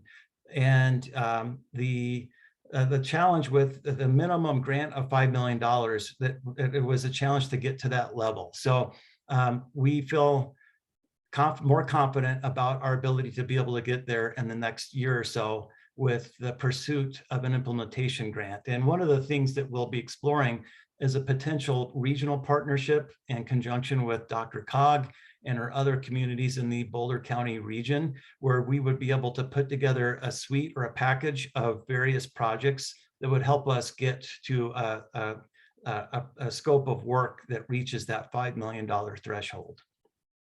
One of the key aspects that was apparent, and if you're looking for an interesting way to spend time and your hobby is traffic safety, there are a host of webinars on the Safe Streets for All website. And what you'll learn from the grant opportunity webinars is that this is very much a data-driven selection process. They are going to be doing most of the scoring based off your ability to directly mitigate safety concerns through through treatments that are documented in implementing safe streets. So it's important that we have the data from our efforts to be able to incorporate into implementation grants. So the 4 selection criteria for when we are getting ready for pursuit is the ability to demonstrate a safety impact, as well as, other categories of equity, effective practices and strategies, and then climate sustainability and economic competitiveness. All right, the next category is bridge investment program. So the main criteria that's going to be a challenge for the city of Boulder here is that in order to get funding, the bridge that is in need of funding needs to be on the National Bridge Inventory and be in poor condition. So we have approximately, I think, 60 to 70 bridges that are on the National Bridge Inventory. And to clarify, what that means is these are not bridges that are on the state highway system. So for example, 28th Street over Boulder Creek is not a City of Boulder bridge. That's a CDOT bridge. It is on the National Bridge Inventory, but it's not a city bridge on the National Bridge Inventory. A city bridge that is on the National Bridge Inventory would be like Folsom over Goose Creek, because that's a major structure, but it's not on a state highway. The situation that we're in is that in order to be on the National Bridge Inventory, the bridge span has to be 20 feet or greater. And most of our bridges that are in really poor condition have spans that are in the 8 to 20 feet range. So that precludes them from this funding eligibility. And a prime example of that is the Central Avenue Bridge replacement that is included in the Culture, Community, Resiliency, and Safety Tax. And it will be a bridge that has a span greater than 20 feet when it's done. But today it has a span of, I think it's 6 or 7 feet, and it's the worst performing bridge in the city. So it's very small, but it's in very, very poor condition. So it's ineligible for funding. So it's unlikely that in the next 4 years that we will see one of our National Bridge Inventory structures fall into a state of disrepair to where it will qualify for this funding. But if the criteria should open up to other types of bridges and structures, then absolutely we'll be looking to pursue that type of funding. The next category is the Reconnecting Communities pilot program. And the purpose of this grant category is to connect communities that have been bifurcated with highways or rail lines or transportation facilities. So you think of Foothills Parkway and the way it has separated the community, or perhaps even 28th Street and the way it's separated the community. And so this is an effort to try to reconnect the fabric of a community that has been separated with transportation facilities. So an eligible facility would be a transit line, a viaduct, a highway arterial collector. Not eligible would be rivers, streams, lakes, water pipeline infrastructure. You might think on a large scale, the work that's been done in North Denver area to put I-70 in a tunnel and put a park on top, that's a prime example that they actually have used for this Reconnecting Communities pilot program. More locally and close to home, one example of a project that we might pursue is we were successful in getting funding for the replacement of the overpass at Foothills in Colorado and replacing it with an underpass. And so we still have a ped bridge at Foothills in Sioux that we know it's got about 10 years of life left in it. And when it goes, we may not be in a situation where CDOT, who owns that bridge, would be willing to replace it. So it would create a barrier there in that stretch of Foothills Parkway. So this would be a potential source of funding. And that's just one example. There might be others that come to mind. One of the challenges here with this one is that on capital construction grants, it requires a 50-50 split. So that means your minimum project size has to be $10 million for a construction project, which we have a project right now greater than 10 million with the 30th in Colorado, but those types of projects are far and few between for us. And with our focus on the CAN network, I would say that the ability to pursue a $10 million project is going to be, it's going to have to be a unique opportunity unless this particular set of criteria changes. The planning grants under the RCP program are a little more favorable, and that there is no minimum, and it's an 80-20 split. So if we do identify potential ideas, we would be able to pursue planning grants to be able to identify solutions and plans and preliminary designs, but not pursue construction. And then finally, the SMART grant category. And this is funding to help make our transportation network smarter. And this is consistent with efforts that are already afoot to interconnect our signal systems that we already have funding for via Dr. Cog grants with Regional Technology for Transportation. And this would further those opportunities. $100 million a year has been made available to provide funding for connected vehicles, automation, smart grid, and various types of systems integration. So as we continue the work of connecting all of our traffic signals to the city broadband fiber that's currently being installed, then there will be opportunities here also for the city to make our system even smarter. So that's an overview of all the BIL, the bipartisan infrastructure law opportunities. And just to provide a snapshot of where we're at with our capacity to potentially pursue some of these other grant opportunities that are brand new to us, here is a summary of where we currently stand. So the top two rows, or categories rather, show that the results of TIP Call 1 and TIP Call 2. And then we have TIP Call 3. So Call 3 is is a regional call for projects. So we are working in partnership with the city of Broomfield on the Highway 7 corridor, which would go from Boulder to Brighton. And our segment of that pursuit would provide funding for final design from Foothills to 63rd. And so we will have that application submitted tomorrow at 3 o'clock with Broomfield as the sponsor. And they've done a great job working regionally with Boulder County, Lafayette, Louisville, and Adams County and Thornton, as well as ourselves, to bring that application to its final stages. We are also working in conjunction with Boulder County, who is leading the way on Highway 7 starter transit service that would provide dedicated transit between Boulder and Brighton along the Highway 7 corridor. And they have asked the city of Boulder to contribute $200,000 with $100,000 in 26 and $100,000 in 27. If that's funded, it would bring $9.3 million in transit service to the region for those 2 years as sort of a starter. And if demonstrated to be successful, the hope is that CDOT would take it over via their bus staying opportunities.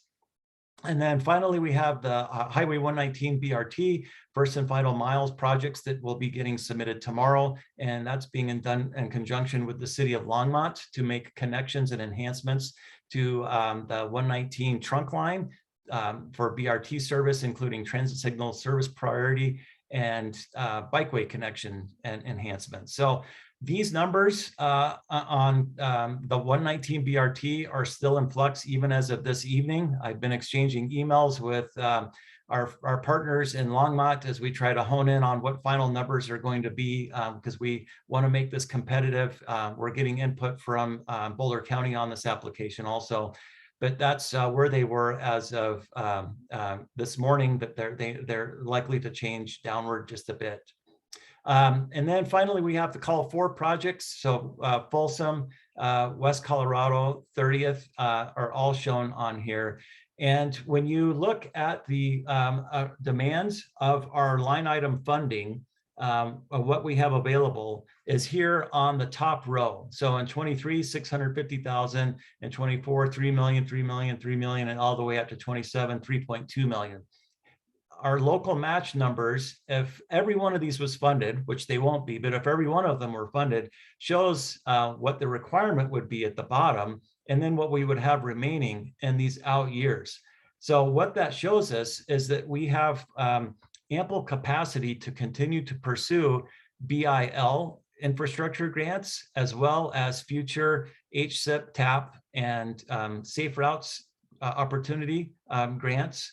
And if none of those come to fruition, these funds could be used directly as city funds on implementing CAN corridor work. Obviously, the goal is to turn our dimes and quarters into dollars. But if we're unsuccessful doing that, then we will spend our dimes and quarters on implementing the CAN. But to demonstrate the power of leveraging our funds, if all of these projects were to be funded as shown, we would be putting in $5.8 million, which is what you can see here, in return of $33 million, that would be just, I mean, that level of leverage and funding, and at that magnitude would be a home run and then some. So even if we only get part of the way there, it's a lot to feel good about in terms of our ability to be able to implement the CAN corridors through these TIP opportunities, as well as the Safe Streets for All opportunities that are going to be forthcoming. So that's a brief overview of the funding opportunities we've got and where we're at, and I'm happy to answer any questions that you've got. Thanks, Garrett. Tila? Thanks, Garrett. On the very last slide, I was really confused because I'm like, aren't there 4 projects in tip call number 4? There's a 30th and Arapahoe, right? There is, and I think my spreadsheet hit it. So my apologies. Okay. I mean, I'm not going to re-crunch the numbers at all, but I was just wondering if I was missing something. And the other one, I think I was wondering if I was missing was, you said we couldn't apply for Vision Zero Action Plan implementation funding because we didn't have a Vision Zero Action Plan. I know, I'm aware that Devin has been working on an update to our Vision Zero Action Plan, but we did have a Vision Zero Action Plan attached to the 2019 Safe Streets report, right? So did it not meet some criteria? Why are we precluded from moving ahead on that? So we have to, there's a self-certification procedure that you need to go through in order to demonstrate that you have a Vision Zero Action Plan. And because we currently have one that's being updated, we thought it made sense to hold off on that. But we actually did, we had conversations with other folks, including at Dr.Cog, where we talked about the idea of trying to put together a small scale sort of implementation grant. But the feeling from and a number of folks was that we just weren't in a place where we were ready to pursue it right now. So it got deferred. Yeah. And I'll add, Tila, we had extensive conversation as a department on this and whether or not we should go for the SS4A this year. It was a mix of, you know, we were in the middle of the Vision Zero Action Plan update. We think we'll be more competitive once we complete that. We've done a lot from the last action plan. We've made a lot of those, you know, investments that we identified in the last action plan. And then also it came down to staffing capacity. Sure. when there was an opportunity to potentially be a part of a regional coalition with Dr.Cog, we considered being a part of that, and we were willing to kind of like go in with the region if that was something that they were going to help do the legwork on. But when they ultimately kind of pulled back from that approach for this year, we decided from a staffing capacity standpoint, we couldn't kind of go out on our own right now. Okay, thank you. Yeah.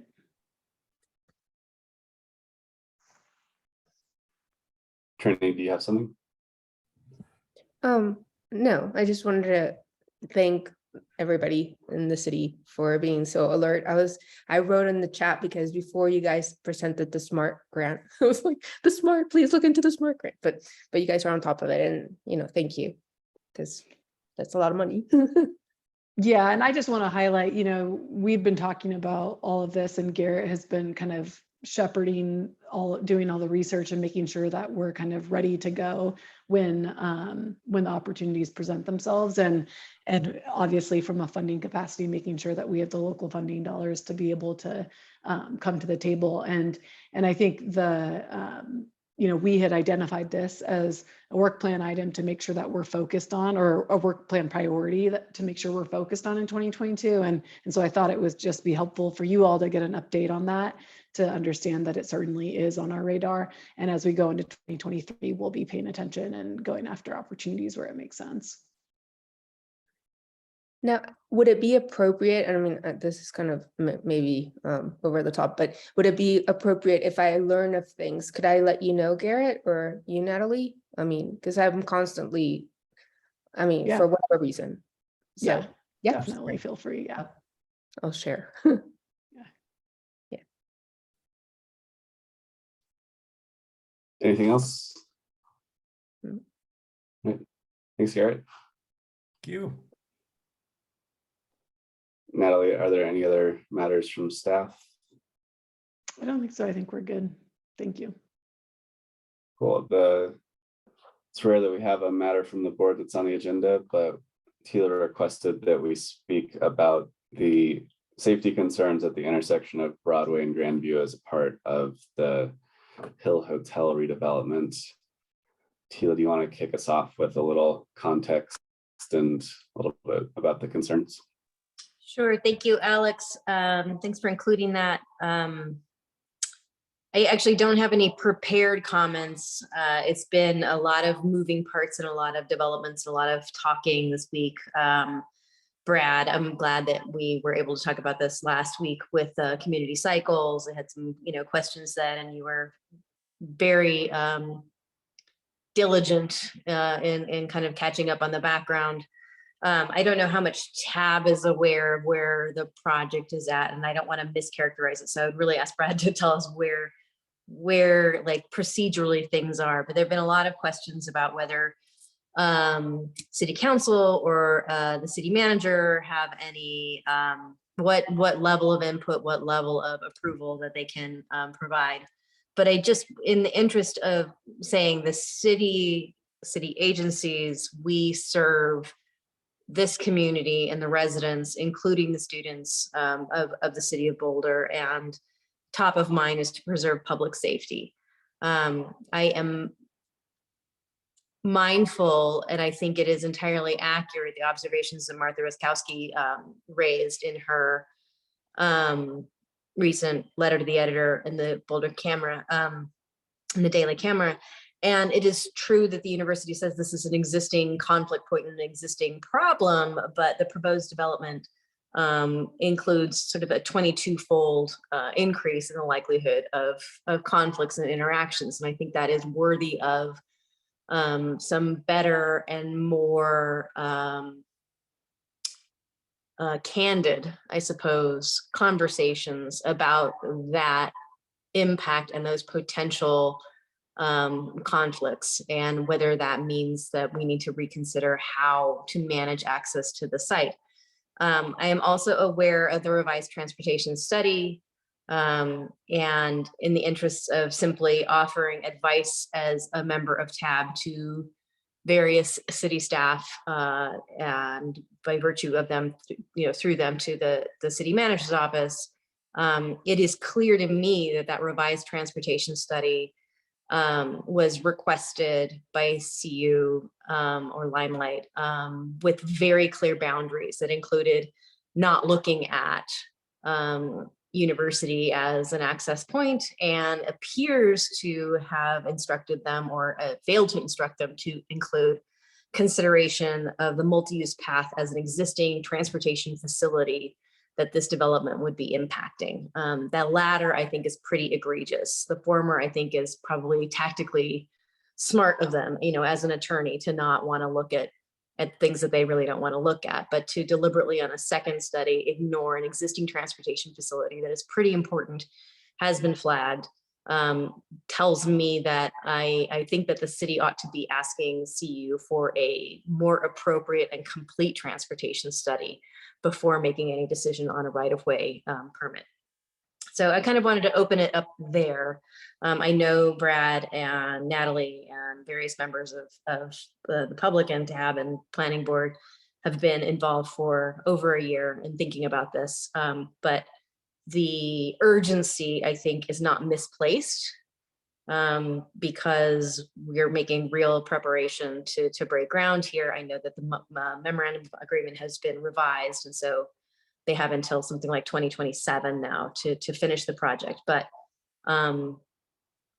ignoring some significant transportation facilities and transportation concerns under the guise of revising, they're looking at transportation impacts and a transportation study. I think it's beyond time for TAB to weigh in and say these concerns are valid, and I would just like to have a general airing of those concerns in the attempt to sort of advise staff about how to negotiate a little bit better with CU going forward.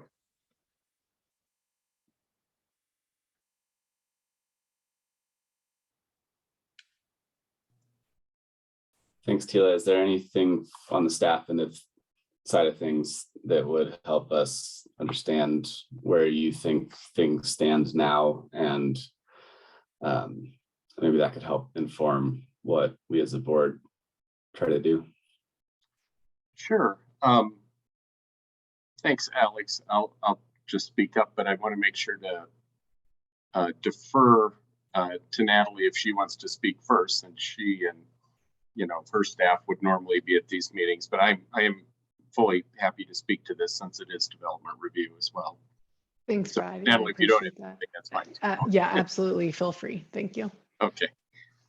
No, I appreciate the question. And, one of the things that, just to step back and be a little philosophical for a moment, in listening to the whole meeting this evening, these are all things that we as land use planners and the Planning and Development Services Department care about and are integrated in. So, my expectation is staff is aware of Dr. Cog projects and the things that are being downtown. And I appreciated the comments that Natalie and others have made, in which I'm hopefully repeating, which is we do all work together, and we do all have to work together. And that certainly has been my both operating principle throughout my career, and also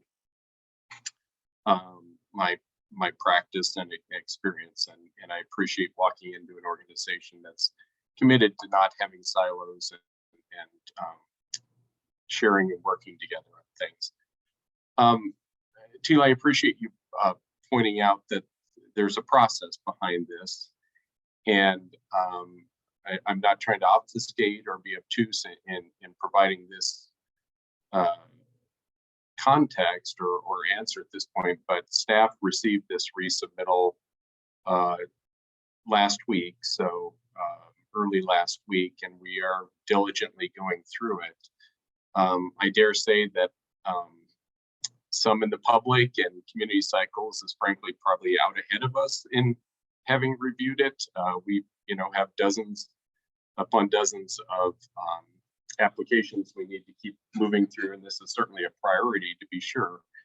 But I can't say for certain that staff in development review has, or in transportation has completed its review. But I certainly am committed to and confident in saying that we will be giving it a hard look. We've heard input. We share some of the same observations and concerns that have been raised for some time.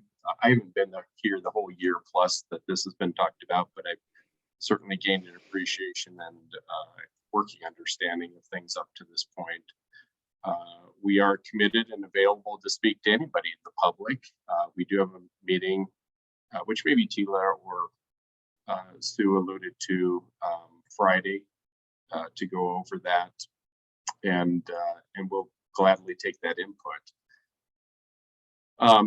It's helpful to kind of hear some of these comments in advance from Tila and anybody else that wants to offer them up in terms of access points and reactions to the latest iteration of the study. We have been informed that CU doesn't plan to break ground any earlier than December, and very possibly later than that. So the sense of uncertainty, which I was feeling as well about how quickly things were moving, is a little bit abated, but of course December is right around the corner as well, and we certainly are not suggesting, I'm not suggesting we're going to sit on it, just that there's a little bit of a breath to continue what is by necessity an iterative process.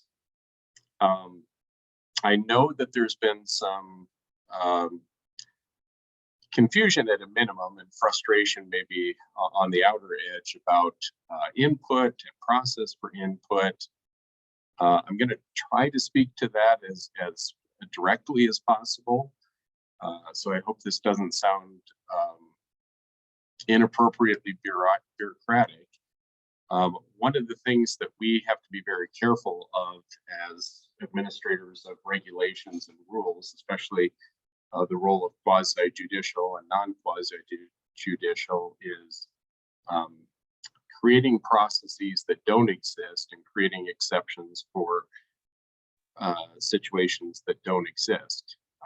The right-of-way permit that we are processing and the review of construction drawings are an administrative process. And if we were to create some sort of exception to bring it to council, to bring it to planning board, bring it to tab for formal review and input, we start to get into a situation where other entities that would be reviewed or other entities that would be looking at other entities being reviewed could bring up claims, including legal claims of why exceptions were being made. What we do have are public documents, all of our licenses, all of our building permits, all of our development review that are open and available to the public, and we welcome and encourage people, including an online active map that allows for this, for people to be aware of those, review them, and we are always accepting of comments, whether it's written letters, sitting down and going through that, hearing oral feedback, that type of thing. And that's certainly what we're committed to doing in this case. The process of development review is a tough one in terms of managing competing values and also what can be managing design proposals against various standards, and we will continue to do our very best to balance all of those things. So I tried to give a very thorough explanation, which I hope at 9:30 didn't sound bureaucratic, but rather as transparent and honest as possible. And I'm happy to answer any questions or take any feedback at this point.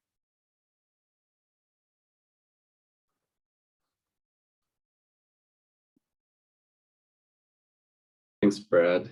Becky? Yeah, thanks. I appreciate you being here to speak to this. I guess I would say I'm having a hard time like keeping track of all the details around this particular project. But I guess my general feeling is that like if it's going to be really hard through our existing processes to ensure the safety of this intersection, then that just raises a lot of questions for me about like what in the processes are making it hard to ensure safety, you know, through like after this development, which seems like a bigger issue. Like if it's affecting this spot, then it's probably affecting other places in the city. And I do, you know, believe that achieving Vision Zero is going to require that it is embedded throughout all of our departmental work, you know, not just in transportation, but in community vitality and planning and every other department that touches it, even just tangentially. So that's just sort of my thought without kind of knowing exactly where all the pieces of this process are at this moment. Yeah, I appreciate that feedback, Becky. And, you know, I think as a matter of standard, the street standards and the, you know, CDOT standards that also come into play here, but certainly the city's adopted standards all are focused around the idea of safety first. Safety and mobility are intertwined, as you all appreciate this board. But I don't know of any outcome that would be approved that would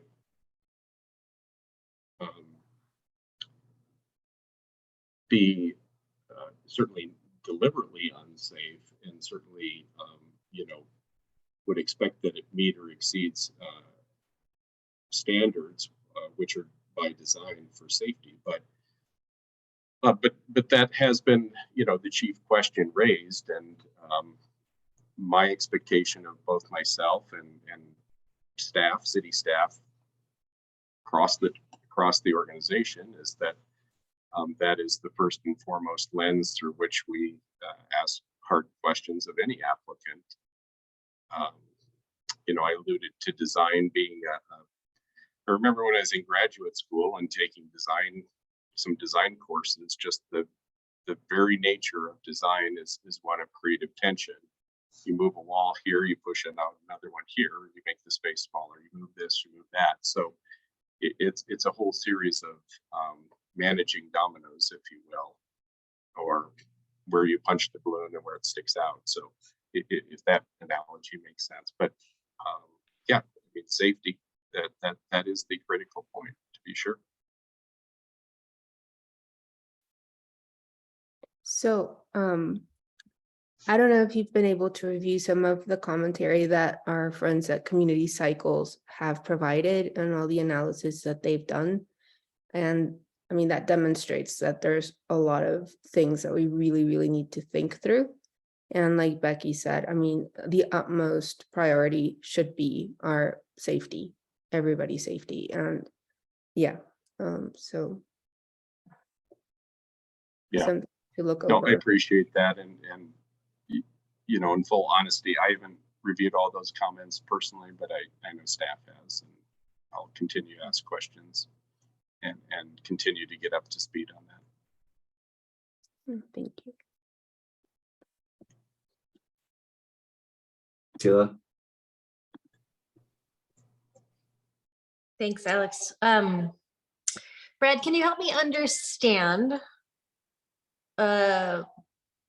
what leeway does the city of Boulder have in reviewing the right-of-way permit application to say your transportation study is insufficient, or it doesn't cover what we need it to cover? Do you have the ability, if you end up agreeing that they should have included some analysis of that multi-use path as a transportation facility abutting the property, can you hold their application in abeyance until they go back and reconsider that? Or is that something that is not within your purview?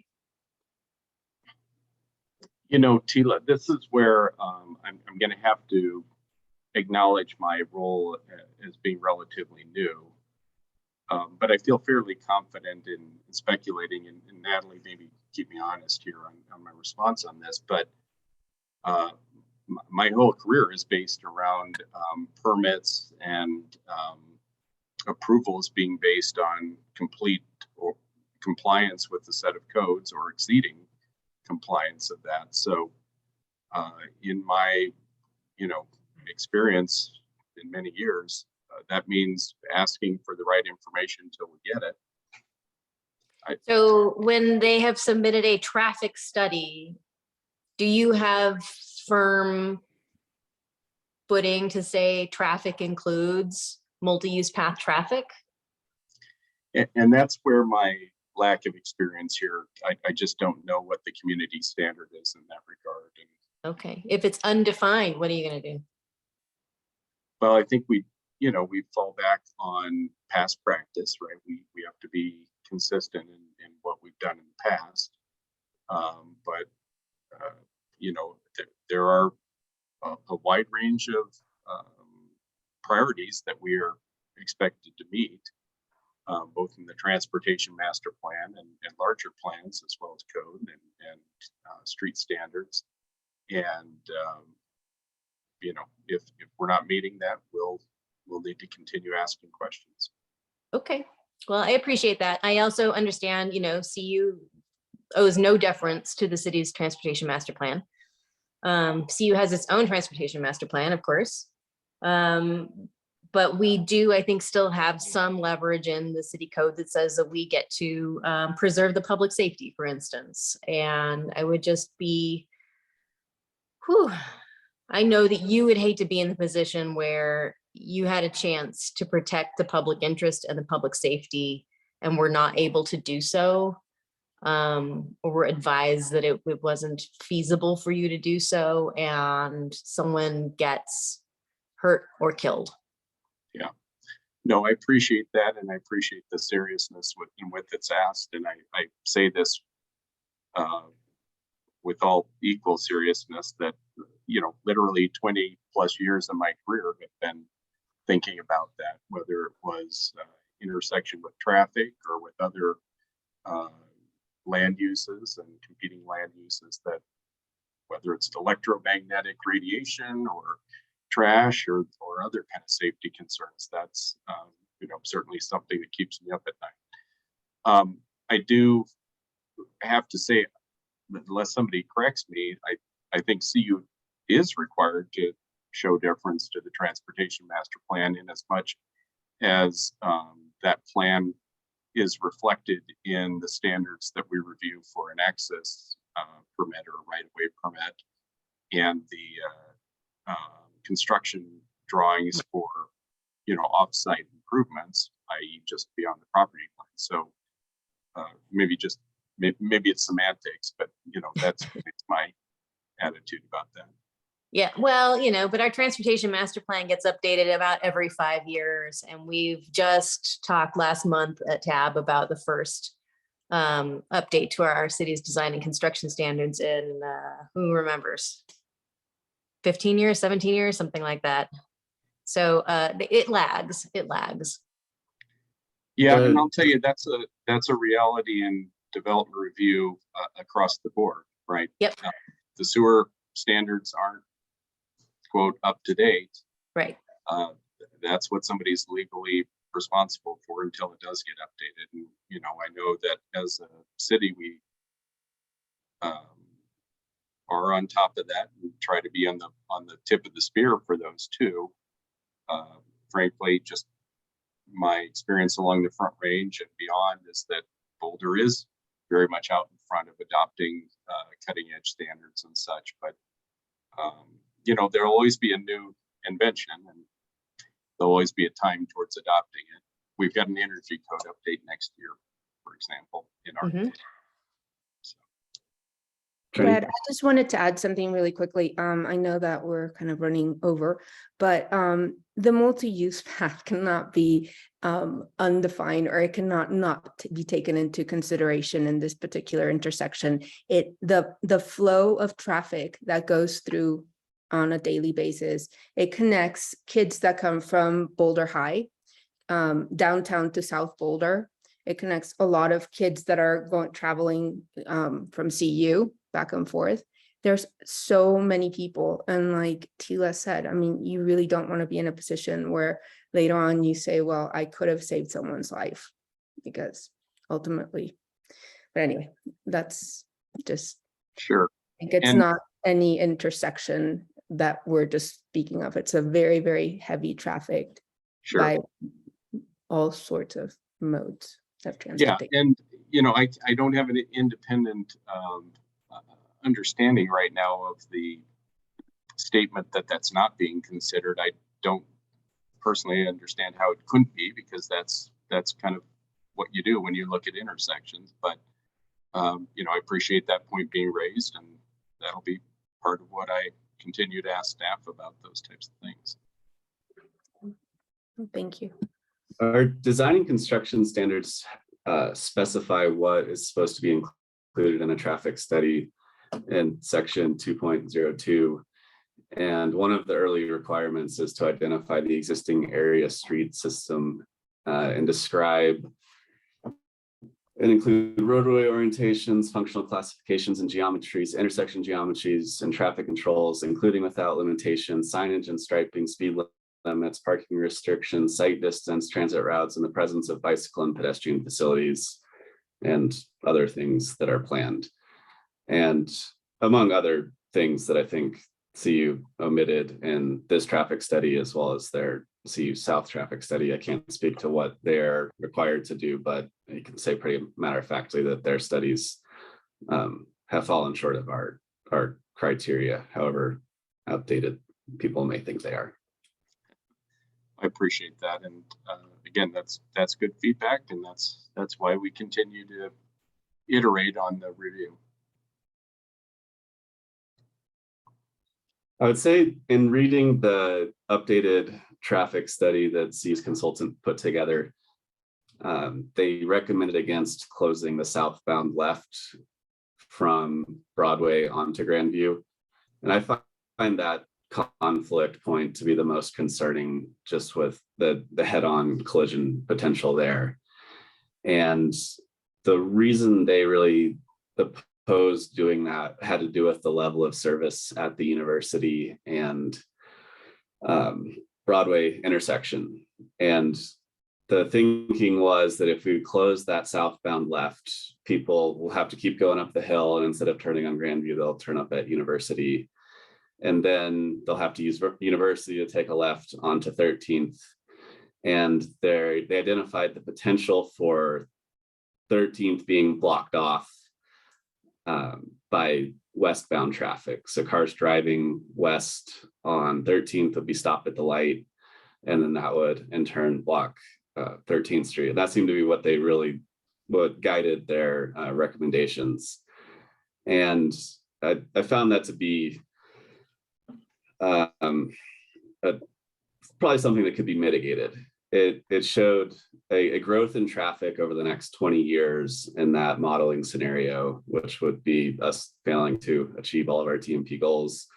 And we keep planning to fail and not succeeding. It seems like there's probably some room for update in how we model stuff and what exactly is outlined in the DCS.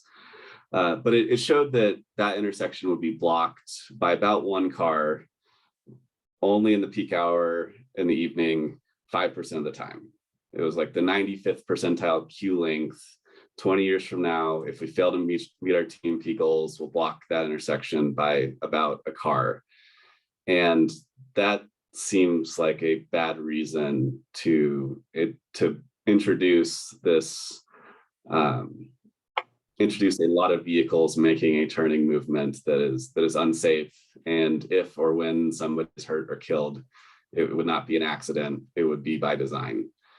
And so I think that's something that we should push back on. And one mitigation strategy could be at the intersection of 13th and University, some sort of don't block the box type treatment that is very effective in more urban settings, but also I think successful in a more local setting on Table Mesa, where we've ensured that people exiting Martin Acres onto Table Mesa, on the camera if it's 38 or 39th Street, there's a big box that says don't block this. And through observation, it seems like there's relatively high compliance that keeps an opening. And so it seems like something as simple as a little bit of paint could save the day in this hypothetical scenario 20 years from now, where 5% of the time, 1 out of the 24 hours of the day, there's about one car blocking the intersection. So I hope we can push back on some of the assumptions that went into the traffic study. I think if CU were to fulfill the requirements of the design and construction standards, they would likely reach a different conclusion. I think that in meeting the standards more thoroughly with CU South, for example, the numbers changed considerably, especially as they had to link their assumptions to real data. Was just what I experienced through that project. Yeah, I appreciate that feedback, Alex. It looks like Councilmember Spear might have a comment. Nicole? Yeah, thank you. and I'm going to try to put this together. My brain is starting to melt a little bit, but I'll do my best. Let me know if it's not clear. One of the things that I have kind of learned in the last year of being on council is just having a new appreciation for the city attorney's office and all the expertise and things that they sort of bring to that. And one of the things that I've recognized is that there really are legal issues with just about any decision that's touching on city, county, and state rules. Especially for things that are touching on all of those different spaces. And I think one of the things that I've been noticing and listening to the discussion is sort of, this encouragement for staff to think about safety and, care about the safety of everybody traveling all modes of transportation. And I just want to say, I truly believe and trust that staff always has that paramount, like Brad was saying, and I know that you all do too. And so we're not always able to say out loud all the things that we're hearing kind of behind the scenes in terms of legal advice and guidelines and things like that. And I should probably stop there before they get mad at me. But I wanted to say that I think that everybody here shares this goal of making sure that we are all safe when we are biking or walking, especially in these highly trafficked areas. And I wanted to call attention to Becky, your question that you mentioned a little bit ago, that I think was just the critical question to be asking here. What in the process is making this hard? What can the city change? And then thinking about how can we change those things, especially when multiple jurisdictions and entities are involved. That to me feels like the key question there. And hopefully the city attorney is not going to send me a note tomorrow saying that they're upset, but in this particular case, I think there may be some value in thinking about who has the power to change, what things have the ability to change that may help think about where to push for some of these changes. So I know that was a little bit cryptic, and just wanted to say that I see and recognize everybody's deep commitment to safety. And I just really appreciate everybody thinking about how we can try to get to something that feels a little safer. Thanks for that perspective, Nicole. Anything else about this tonight? Seems like it's something that keeps developing. So I hope we're all able to share information each other while we're remote. And then if anyone would like to follow up on this next month, I'd be happy to do so. And if there are any major developments, we can add it as a matter from board if necessary, or staff or whoever. Thanks for raising this, Tila. I think this warranted a spot in a tab discussion. Yeah, thanks, Tila. And Alex, we can talk about an agenda setting, how we update next month. Okay. So before we move on, I haven't said anything. I can't add anything to this, all the greatness that I've heard from TAB, and I'm so grateful for Community Cycles and folks who have organized to really, really try to get at least the facts straight on this. So thanks everybody for your hard work. I agree with everything I've heard from my TAB colleagues. Thanks, Ryan. All right, are there any other matters from TAB that need discussing at 10 p.m.? Not hearing any. I just closed my agenda. Upcoming topics. Now, next month, we're going to hold a public hearing on TIP. And seems like there's a lot of other stuff. Yeah, TIP called for a public hearing and TAB recommendation on the evaluation on the next steps regarding the VZIP program, a briefing on 30th Street corridor improvements, 28th and Colorado improvements, and e-scooters. So feeling it's a full agenda for next month, but as always, feel free to reach out as we're setting the agenda to add any things or try to get them scheduled later down the road. With that, if there's nothing else, I'll entertain a motion to adjourn. I second the motion. Okay. I will motion and Attorney second. All those in favor? Unanimous. Thanks, everyone. Good night, everyone. Thank you. Good night. Bye.